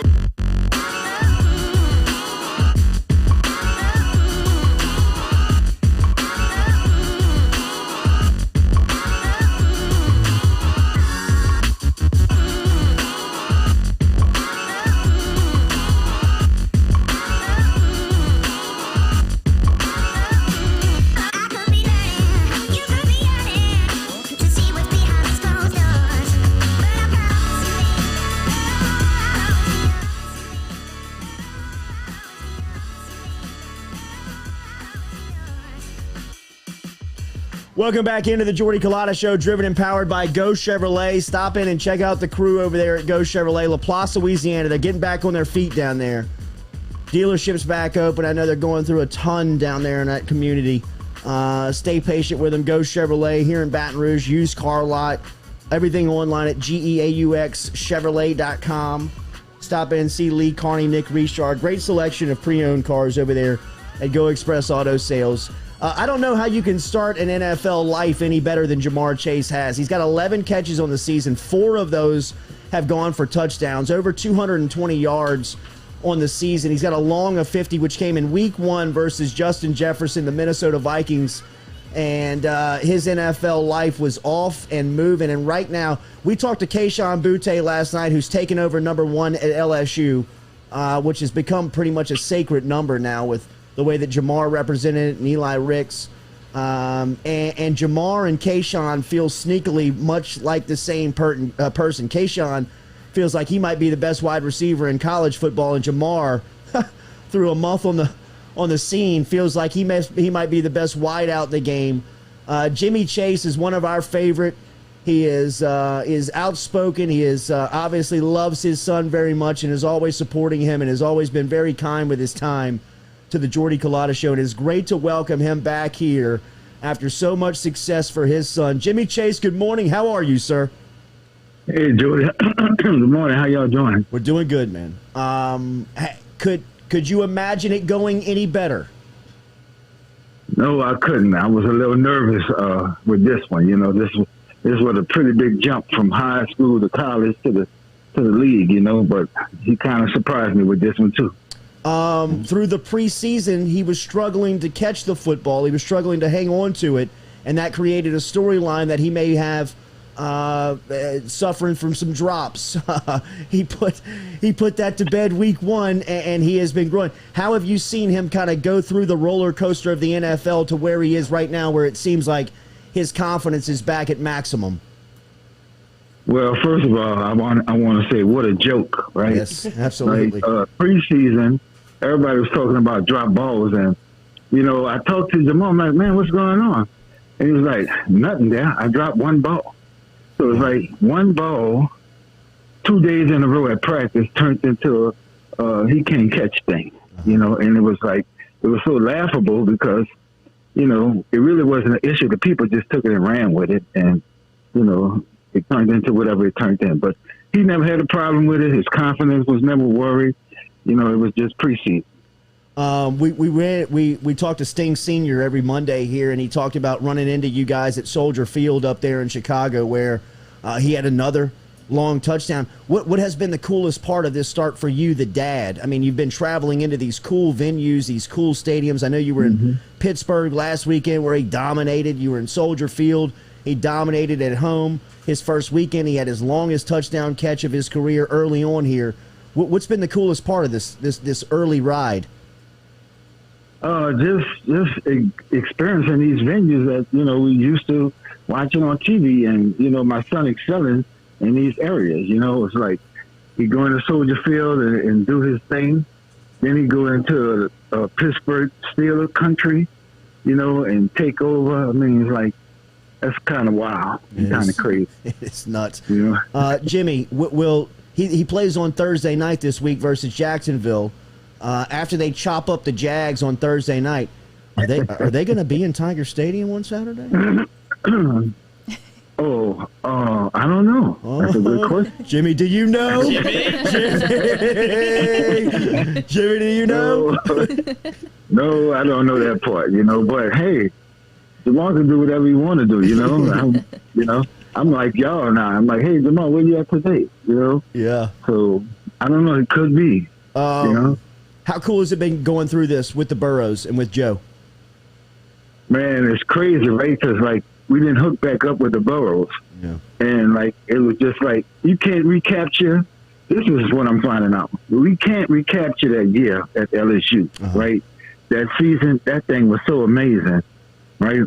But it's almost like that out here in Cincinnati. At least, we got to get our little preseason, our little pregame rituals together. We can't tailgate. LSU got us all messed up, right? Because tailgating ain't the same anywhere else you go. Right. And we got to find a place to tailgate, and we got to find a place to go before the game and after the game. So we're just trying to maneuver through this new way of life. But we didn't hook up with the Burrows, and, we get together every game, and we just doing what we're doing. Baton Rouge, Louisiana, New Orleans, everybody down here in the South is buzzing about the Bengals and keeping up with them. It's almost become kind of a secondary team for the state of Louisiana.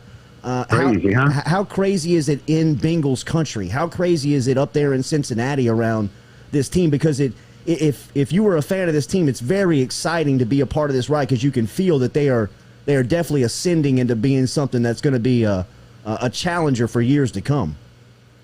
Well, it's funny, right? It's the Joe Burrow and JaMarr Chase team. I mean, everywhere you go, you see Joe Burrow jerseys and JaMarr Chase jerseys, right? So they really took these guys on, but they really don't know what they have with JaMarr Chase. Right. They're just starting to find out up here. They know he's good, but they don't know how good or how special he is. They're all right with Joe. They know what Joe is, but they're doing a little catch-up with JaMarr, so JaMarr is new to them. But, he's falling in line, and, they're taking him by storm, and everybody's starting to, get on the bandwagon now. Yeah, I heard Michael Irvin breaking down his game the other night on NFL Network, and, he was screaming into the camera about how great JaMarr Chase is, and everybody better pay attention because he and Joe Burrow, they could become like Montana and Rice is what he was talking about. Aikman, Irvin. those types of combinations in the NFL. What's it like being around your boys, being down in South Louisiana, knowing that your son is now chopping up the NFL? Well, they don't give me a break. Okay? They didn't turn it to fans, like, what about this and what about that and what JaMarr going to do? I'm like, calm down, okay? I'm trying to find out what JaMarr going to do just like y'all, but I mean, it's a whirlwind, man. It's like trying to get, we thought about this. You always prepare for this, but when it hits you, you really don't, there's no more preparing. It's here, and we just taking it on. It's just riding the wave right now. Absolutely. It's like a roller coaster. It's going to go up and down. He's high right now. I'm sure he'll level off in a minute. Then he'll get back up again because, you see, he hasn't really gone against any stiff competition yet at corner. Okay? And once he runs into some of those guys, like the guy from Green Bay and a couple of guys from the Ravens and, some other guys, once he runs into them, we're going to see where the rubber meets the road at. So, the jury's still out for me. We still got some more things to do. Once we do those, we'll see where we at. Do they know the amount of pressure they invited on themselves? Does Joe and JaMarr realize what they did whenever they kind of formed this bond and what they did in 2019 for LSU and them coming together? Did they welcome that pressure? I mean, I don't know if they know. I don't know if JaMarr knows, but, it's like they don't look at it like that. These guys are wired different, right? It was like, I'm going to just do it. I'm going to just take it on. And, I don't know, man. Maybe they do. Maybe they don't. But I don't know if they do because I'm just starting to grasp how great that team was, And when you compare that to what they're doing, JaMarr hasn't really touched the ball yet, okay? Guys, look, JaMarr had 4 catches in one game and 5 in another game. What happens when he get a game with 8 or 9 catches? That's right. You know what I'm saying? He hasn't really touched the ball yet. So they're trying to find a way to spread the ball around and, involve everybody in it. Once he gets that down, and then he's getting man-to-man coverage for the first time, okay? That's what the hit is, right? Yeah. He never had man-to-man coverage. So he's getting a little man-to-man coverage now, and that's going to be crazy. It is crazy to see that. It is crazy to see the way that he is running past people on the NFL field. I mean, he is blowing by NFL defenders, is almost there standing still, and he still has that ease to his stride where you wonder, is he even opened up yet? I mean, like he's just, he looks so smooth, man. He's so smooth. Jimmy Chase is joining us here. Have you been to the Nike Mall yet? Do you have open access to the Nike gear with the Nike contract? Is everybody swagged out? Do you know that I'm going to ask how I get my swag? All I'm going to say is everybody swagged out. Yeah, I know, man. The Chases look so clean walking into the stadium, bro. They look so great. Jimmy, I'm so happy for you, the family, Miss T, everybody, Jam, obviously, and the way that he's performing. I don't know if anybody truly is surprised deep down on how good he is, just knowing him and watching him grow up. But to see him doing what he's doing on Sunday and this Thursday night is it's awesome. I can't imagine what it's like coming from your heart and your eyeballs as his dad, and we appreciate, as always, sharing a couple of minutes with us. Hopefully we see the whole crew on Saturday night in Tiger Stadium. If not, we'll talk soon. Yeah, Jordy. Appreciate you, man. This week is about to be crazy, all right? It's already burling in Cincinnati, right? And before you know it, it's going to be hit Thursday night after that performance he just had. So expectations going to be high, and let's just see what he do. You know how he gets when the lights come on. Absolutely. Let's see what he do. He shines. All right. Have a great week. We'll see you, man.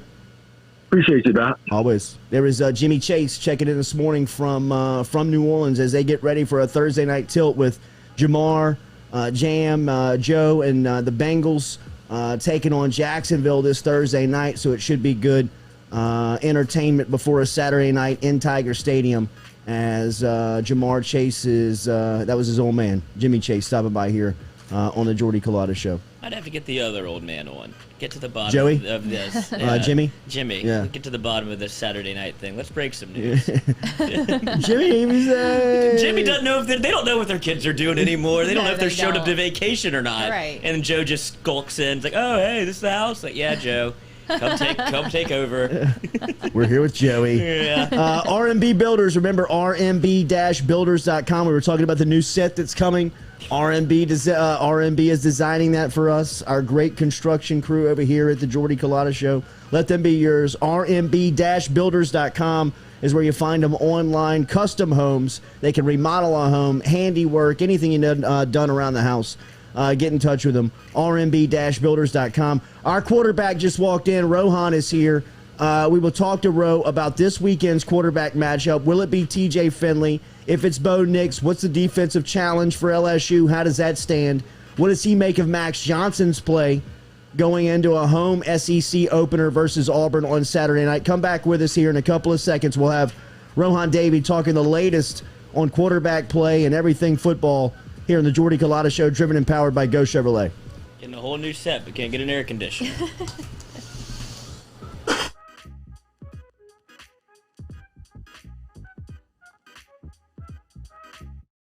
True Blue Water, true hydration at its finest. Right now, you're only a few minutes away from getting your 5-gallon water delivered to you, just like we are over here at the UDL. All you got to do is log on to truebluewater.com. That's TRU, bluewater.com. The website's fantastic over at truebluewater.com. You can get your service and find out how quick it is. You can schedule a delivery, even hop on the billing system right there at truebluewater.com. TRU, bluewater.com. Gearing up for spring and summer down here in South Louisiana, and you want to keep your lawn maintained during these sunny seasons, get in touch with our friend Blake Hebert over at Hebert's Lawn Maintenance, where he says, you grow it, I mow it. 225-485-8022. 225-485-8022 is where you can find Hebert's Lawn and Maintenance, the official lawn and maintenance company of the undisclosed location.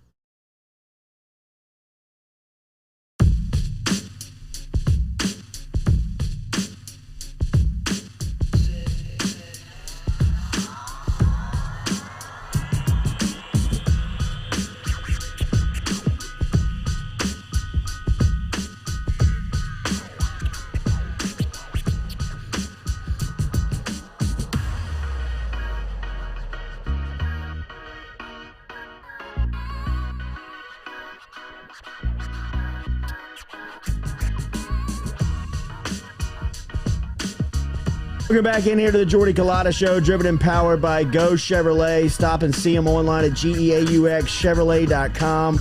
That is not a nude Katie Alligood at the end of the couch. That is a lost bet. Katie Alligood paying up her debt with her impression of Coach Ed Ogeron. Is shirtless with mesh shorts and some Nike socks there with white shoes. Trying to perfect the look before Halloween. It's a good dry run. Yes. Rohan is here. Rohan is here, as he is here every week with us talking about it. Remember, every time Rohan peeps in with us, it is brought to you by Brian Fletcher Painting. You can get in touch with Brian Fletcher Painting on Facebook, on his website. So much experience, over 40 years of painting. Projects like the state capitol. All the architects are really working with him pre-project before they even get into it. On some of the stuff that they're doing. Great experience with painting. Brian Fletcher Painting. See him online and see him on Facebook to keep up with what's happening over there. Ro, we were talking about this weekend. TJ Finley, Bo Nix. Yesterday we heard from Bo Nix on the JBoy show, and he was talking out loud. JBoy seems to think that TJ Finley is not going to start this game and that Bo Nix is going to start this game. I think if Auburn wants any chance to win, just by the way that the teammates, his team, were celebrating, you could see how much they support him and how they played for him.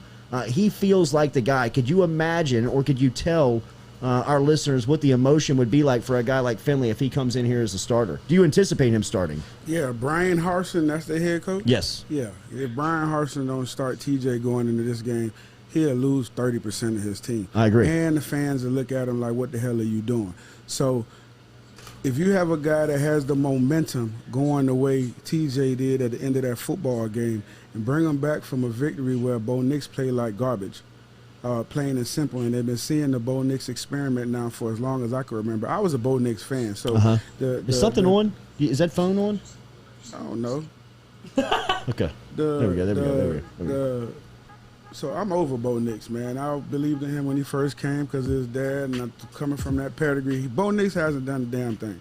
And so for a transfer to come in and learn the offense and to pick up and for them to show the confidence and putting them in a situation like that and not saying, okay, we don't know if TJ can do it, we're going to go ahead and go with this. I agree. No, that's not what's going on. Sarkin, Garson, Harson, whatever his name is, he can say whatever he want and drag this out as long as he want to. But if TJ don't walk in the Tiger Stadium Saturday night, there's going to be a problem in Auburn. And just the simple fact that the kid ain't come over there.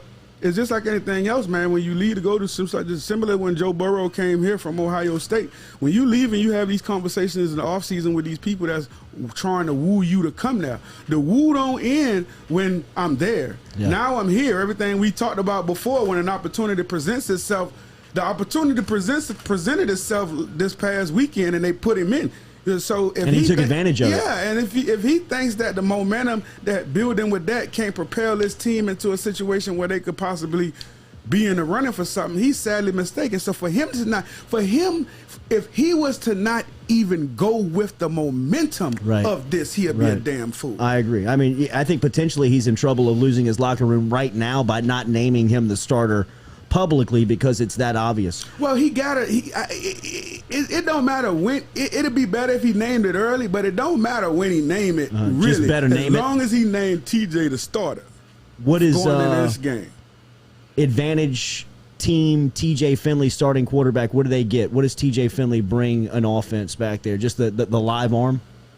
I mean, he's a competitor, man. I think he's shown that throughout his entire time there. He's battled. He could have been LSU starting quarterback. So, I mean, we've seen TJ Finley. We know what TJ Finley brings. Wherever you want him to put it, he can put it. They were saying that he wasn't mobile. I think he was mobile enough to get the job done. He showed that numerous times.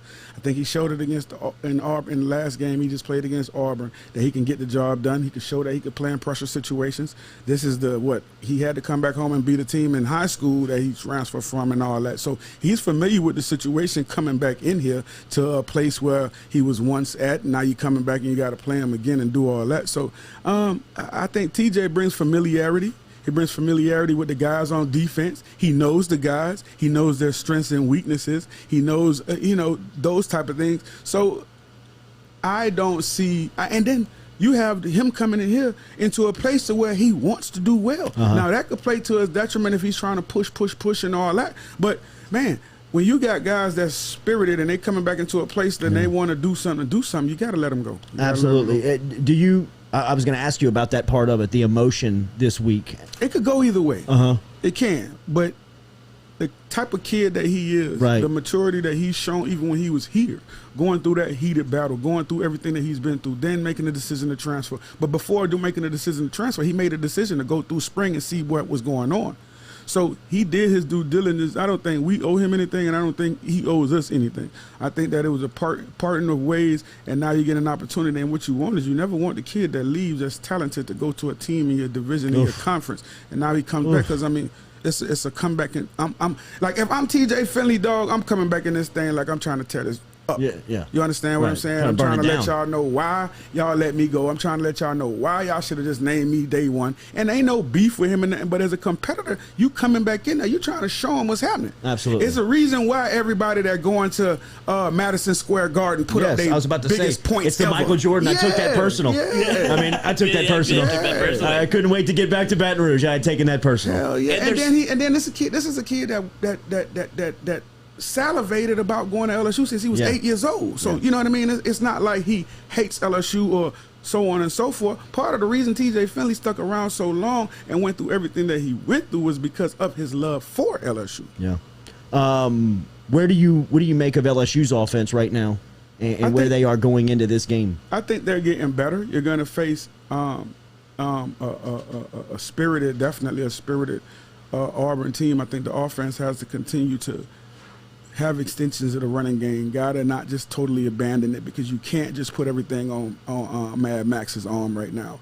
He's doing a good job, stepped up from week 1 to week 2 to come into Mississippi State, and I think he's continuing to step his play up. And what I mean by that is I'm not just talking about like the physical part. I'm talking about more of the mental.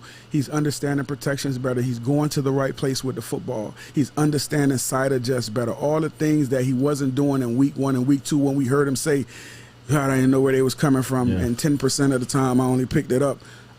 He's getting better with that. I think they're finding out that this receiving group is really special. Yeah, they think that they knew, but now they're finding out where guys fit into the offense. I think there needs to be more of a Brian Johnson side, and I think there needs to be more of Brian Thomas. Yeah. I think there needs to be more of a Besh siding, and I think you will going forward with how, because you're going to have guys fall off. Hope not, but you're going to have guys that, this is not your weekend, this is not your weekend. So I think the offense is going in the right direction. I think as Pease continues to grow in his play calling, in the direction that he wants to go, I just don't want to see us totally abandon the run. I know we're not running the ball well right now, but we can't totally abandon it, because if we totally abandon it, man, we're one-dimensional.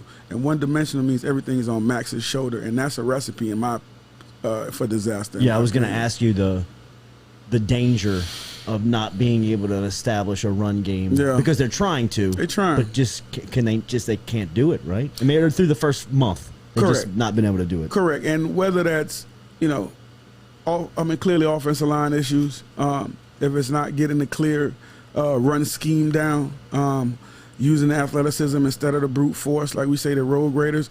I don't know, but it's up to Coach Pease and Mans and Coach Ed Orgeron and those guys to try to figure that out. Whether it's we've been talking about the screens and all this and all this. So whether we get into some of those, Max now being a part of the run game a little bit more, going into SEC play, or as we get deeper into SEC play, I don't know, but I know that we just can't totally abandon the run. Damone Clark was named SEC Defensive Player of the Week for his performance, and I believe he had 15 tackles last week. Defensively, it seems like they have rounded the corner of the early season struggles that they have had. They have improved mightily every week. Yeah. Absolutely. And like we talked about even in week 1, when they were off, it still wasn't busted assignments and things of that nature. Not like we saw last year where guys just running scot-free. Then you saw week 2, guys a little bit closer, communication a little bit better, and then they continue to get better. And last week I think was a really good performance by the defense, just on the simple merit that you could see that what Jones is trying to do, they're buying into it. You see in guys, far as we're going to play this defense, and I need you guys to trust me in this game plan that we're not going to give up the big balls. We're not going to give up the deep crossing routes. We're not going to give up the deep posts as you guys did last year. So our tackling has gotten better. So now we're going to rally to the football. You guys are going to stand your gaps. My defensive ends, when you get to a certain point, we're going to try to get home to that quarterback and affect that quarterback. Mason, I need you to push. I need you linebackers to be in your gaps. And so everybody bought in, and everybody came up and tackled. So the defense, and we know defense gets going a little bit faster than offense naturally. Naturally they do. You can have a stud like a Mason Smith or 11, BJ, number 8, and then, they can make plays. They can make plays individually. But offensively, it has to be in more of a cohesiveness and more of a team. You can have that one guy, probably a big time receiver, just throw it up sometimes, But defensively, those guys are buying into what those coaches are telling them. They're definitely playing team football on that side together, rallying to the football. Guys are no longer looking to see who's going to make the tackle. Everybody's getting a party at the football now. The secondary stepped up last week, I think, with Sting being out, and showed that the moment wasn't too big for any of them, and they showed that they were excited to fill in those roles and to get on the field. So I feel nothing but positivity for the defense and the direction that they're going in. I know Anthony was a blow, but you have guys, I think, on that side that, do similar to what he does. It hurts the NASCAR package that they have when they bring in all those speed rushers and put Mason Smith in the middle to push, and now they have to free up one of those guys on the edge. But I think that with how the defense is playing and the assignment football that they're playing, staying in their gaps, man. You saw gap responsibility last week. Very disciplined. Yeah, man.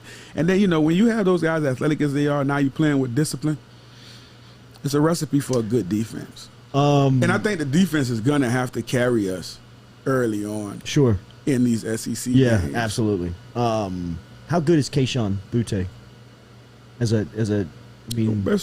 I mean, in my opinion, definitely one of the top 3 receivers in the country. Yeah. Just, you know, man, when you look at the kid and you want to see what you want to see for an NFL guy at the NFL level, he checks all the boxes. You know, he checks all the boxes: speed, agility, quickness, route running ability, high pointing ability when the ball's in the air. His hands, he catches everything. Catches everything, man. Catches everything, and and a good kid. You know, most importantly, character. Good kid. Teammates love him. Coaches love him. So no negative coming from there. Special receiver. Special player, man. Special player. Can you give perspective on JaMarr Chase, the impact that he's having? That shit is crazy. Is that? I mean, how crazy? You've seen the NFL. I've been talking about JaMarr Chase since yesterday, since I saw the highlights when Joe threw the go route down the left sideline. And he caught it with his fingertips. JaMarr Chase was 1 foot behind the defensive back when Joe let the ball go. He looked up, saw the ball, pushed him away, and sped past him. And the reason why he had to catch the ball like that was actually because he was about to overrun it. He was about to run over it. He was about to overrun a ball that was thrown while he was 1 foot behind the defensive back. Dude, JaMarr Chase is ridiculous. We can't fathom how good he is. We see him catching touchdowns, but this is the first month of his NFL life. Though. Yeah, this right. the thing. This the this league. Is Sundays. And I know everybody ain't been on them fields, but what he doing right now, you don't even understand. I've been talking about this all day yesterday to everybody. And you played with Randy Moss. Yeah, you've seen Randy Moss. I mean, he's breaking Randy Moss, but he broke Randy Moss's rookie record for the first month. I'm not going there. That's all right. I'm not going there, but you've seen dominant wide receiver play. Yeah, I have. You don't need Randy over here, though. I have. But you're right, though, man. What he doing in this limited scope right now, like they look like kids when he's out there playing. The ball's in the air. He looks like he's just that much superior than everybody that he's matched up against, that he's facing. Don't even matter. What he did this past weekend, man, was incredible. Scary. It's incredible. If he stays healthy and they get that line fixed, whew. Could you imagine going to the league with Josh Reed and like picking up where y'all left off in college, like these two have? That's incredible. I mean, like. But you know they the thing is they had that though. They had that, and they're both they're such competitors. Both of those guys are two of the biggest competitors that I've been around as young guys. Those guys, Joe B is definitely one of the biggest competitors I've been around. He reminds me similar to his competitive nature as a young Tom. Just fiery, just know nothing, you know what I mean? Just that linear focus. And bringing that to Cincinnati, I know why they draft him. They draft him up there with that because they saw that. That probably was the biggest component of why they drafted him, because when you have that, that's a culture changer, that's an organization changer, locker room changer. Yeah, it changes everything about the organization because you know JB ain't going to take no BS. You know what I mean? So, and Chase know that. So now you bring guys that have been around him, and now the locker room understands. And that's two guys, but they've been there for a year. JB been there for a year, so some of those guys have taken to him already. Now you bring in a college teammate. Now next year probably another one. And now that locker room starts to change in a positive direction. And that's what you're seeing. Because if Joe is upright and they protect him, they in every game. Yeah. You've seen that. Yeah. Even if it's against the best, the worst, it doesn't matter. If he's upright and he has his guys, he's going to be in every game. What do you anticipate from Brady going back to Foxborough this weekend as a Buccaneer? Torture. He's going to kill him, right? Complete torture. Yeah. Complete and utter torture. Especially after they lost this game this weekend. It is going to be, and if they get AB back, it is going to be one of those things where, what's their head coach name? Arians? Bruce Arians. Get out the way. Just get the hell out the way. You can stay home this week, Bruce. You can stay home. Go put your weird glasses on and go chill. The strap across the chest. Yeah. Go get your man purse. Do everything. I don't need you this week, baby. It's me and Bill this week, baby. me and Bill with this. What is the dynamic of that relationship? What is that relationship like? I don't know what it is now, but I know, right now it's like definitely seems to be tainted with everything that's coming out. With now you got Tom's trainer talking about how Bill never wanted to change with the time and wanted Tom to prepare and get his body right, like he was still in his 20s, but he was in his 30s and 40s. So, I understand that. But no, I don't think there's any love lost there, man. They've been saying a lot of stuff behind the scene and all that, but the relationship is as I'm sure, and I'm speculating because I haven't been there in a minute, but when I was there, just from knowing both parties, is definitely a respect factor there. They both definitely pat each other on the back for helping each other get to where they are in their career and their legacy and all that, but definitely friction at the end of, it's like a girlfriend, just like anything else, a little friction at the end when you're about to break up. It's still some bad taste in your mouth about certain things, one may have wanted or may have wanted a certain individual and all that, and it didn't go through, or I may want him to be here on such and such a basis to make sure that I'm good, and that wasn't allowed. Just all those little, little things. Relationship, just baby. A relationship. And Tom coming in that thing, I'm telling you right now, boy, I can feel it. But this is the thing though. Bill know that because they the same. Like Bill know that. Like Bill want to put up a goose egg, like worse than he's ever had in his life. Right. You know what I mean? And Bill and Tom want to put up 100. Right. Worse than he's ever had in his life. You know what I mean? Because what it is now is, because you got to understand everything that comes after this, right? Say they go in there, they play where they are, and it's done. So now it is just like everybody was talking about. Well, who was the engine? Who more? Who was the engine? Yeah. Was it Tom? Right. Was it Bill? First showdown. What happened? Right. Who won? Who this? So it's going to be such a big spectacle. And neither one wants to be on the back end of that spectacle, because this is history. This is part of their history. Sure. You know what I'm saying? When they finished all said and done, if that's the only time, God forbid, that they meet, it's gonna be who won? Yeah, it'll be in the Hall of Fame speech. Who knows if these two don't have a half a ticket bet on it, because we may not. See, that's what I'm saying. It could be something like that. These boys gamble now. Oh, I'm sure. I have weakness. I mean, the pictures of him at the Kentucky Derby are. Listen, the boy gets it in, baby.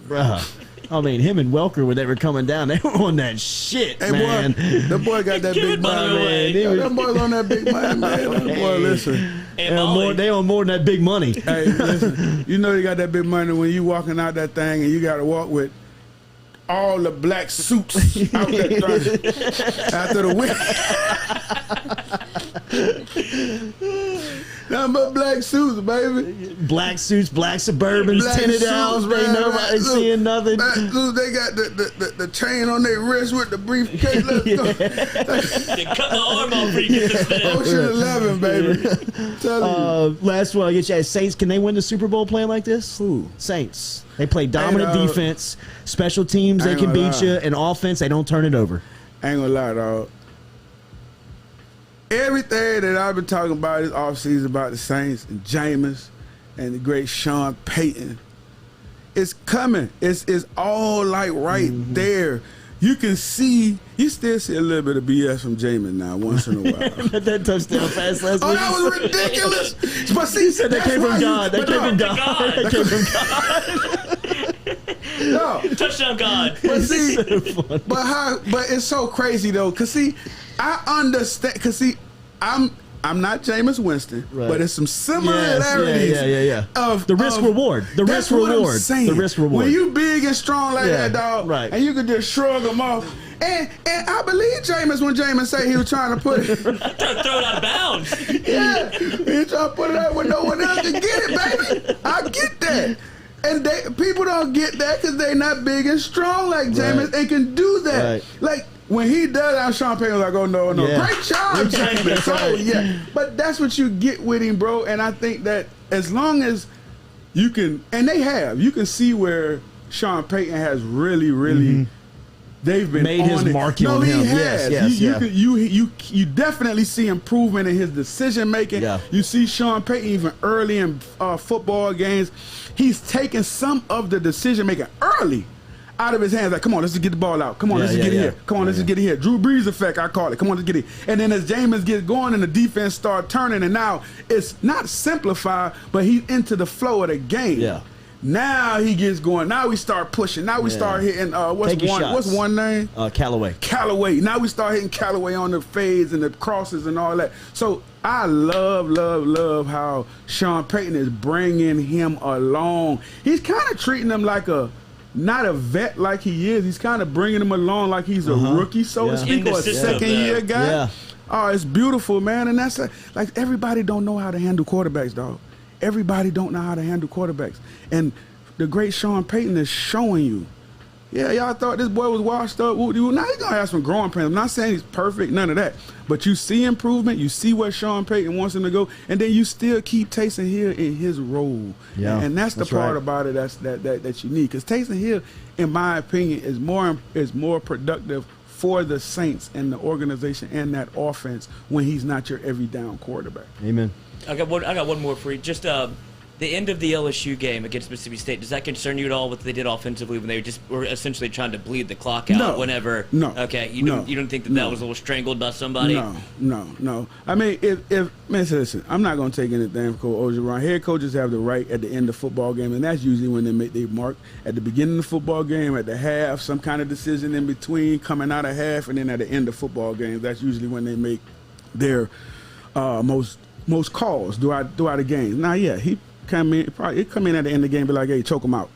That's choke him out. Run this thing. Yeah, choke him out. Get him off the field. Get off the field. Defense is doing great. We know what we got. This is, so now I don't have any problem with that at all. Rohan Davey, he's here every week. He is here with us on Saturdays. We always appreciate his insight, his expertise every time he's here. It's brought to you by Brian Fletcher Painting, 40 years of experience. You can find him on Facebook and online, Brian Fletcher Painting. Appreciate his support for the show. We'll be back with you tomorrow morning here, 7 a.m. as usual, as we get you prepared for LSU Auburn. Whatever happens throughout the day, stick around and follow us on social media at Culotta Show for any announcements that we may have on content coming out. Appreciate you being out there. Make sure you like, share, comment on the post, as that'll give us a chance to get in front of more eyeballs, and we appreciate that. Everybody have a good Tuesday. We'll be back with you tomorrow morning, 7 a.m. Ooh.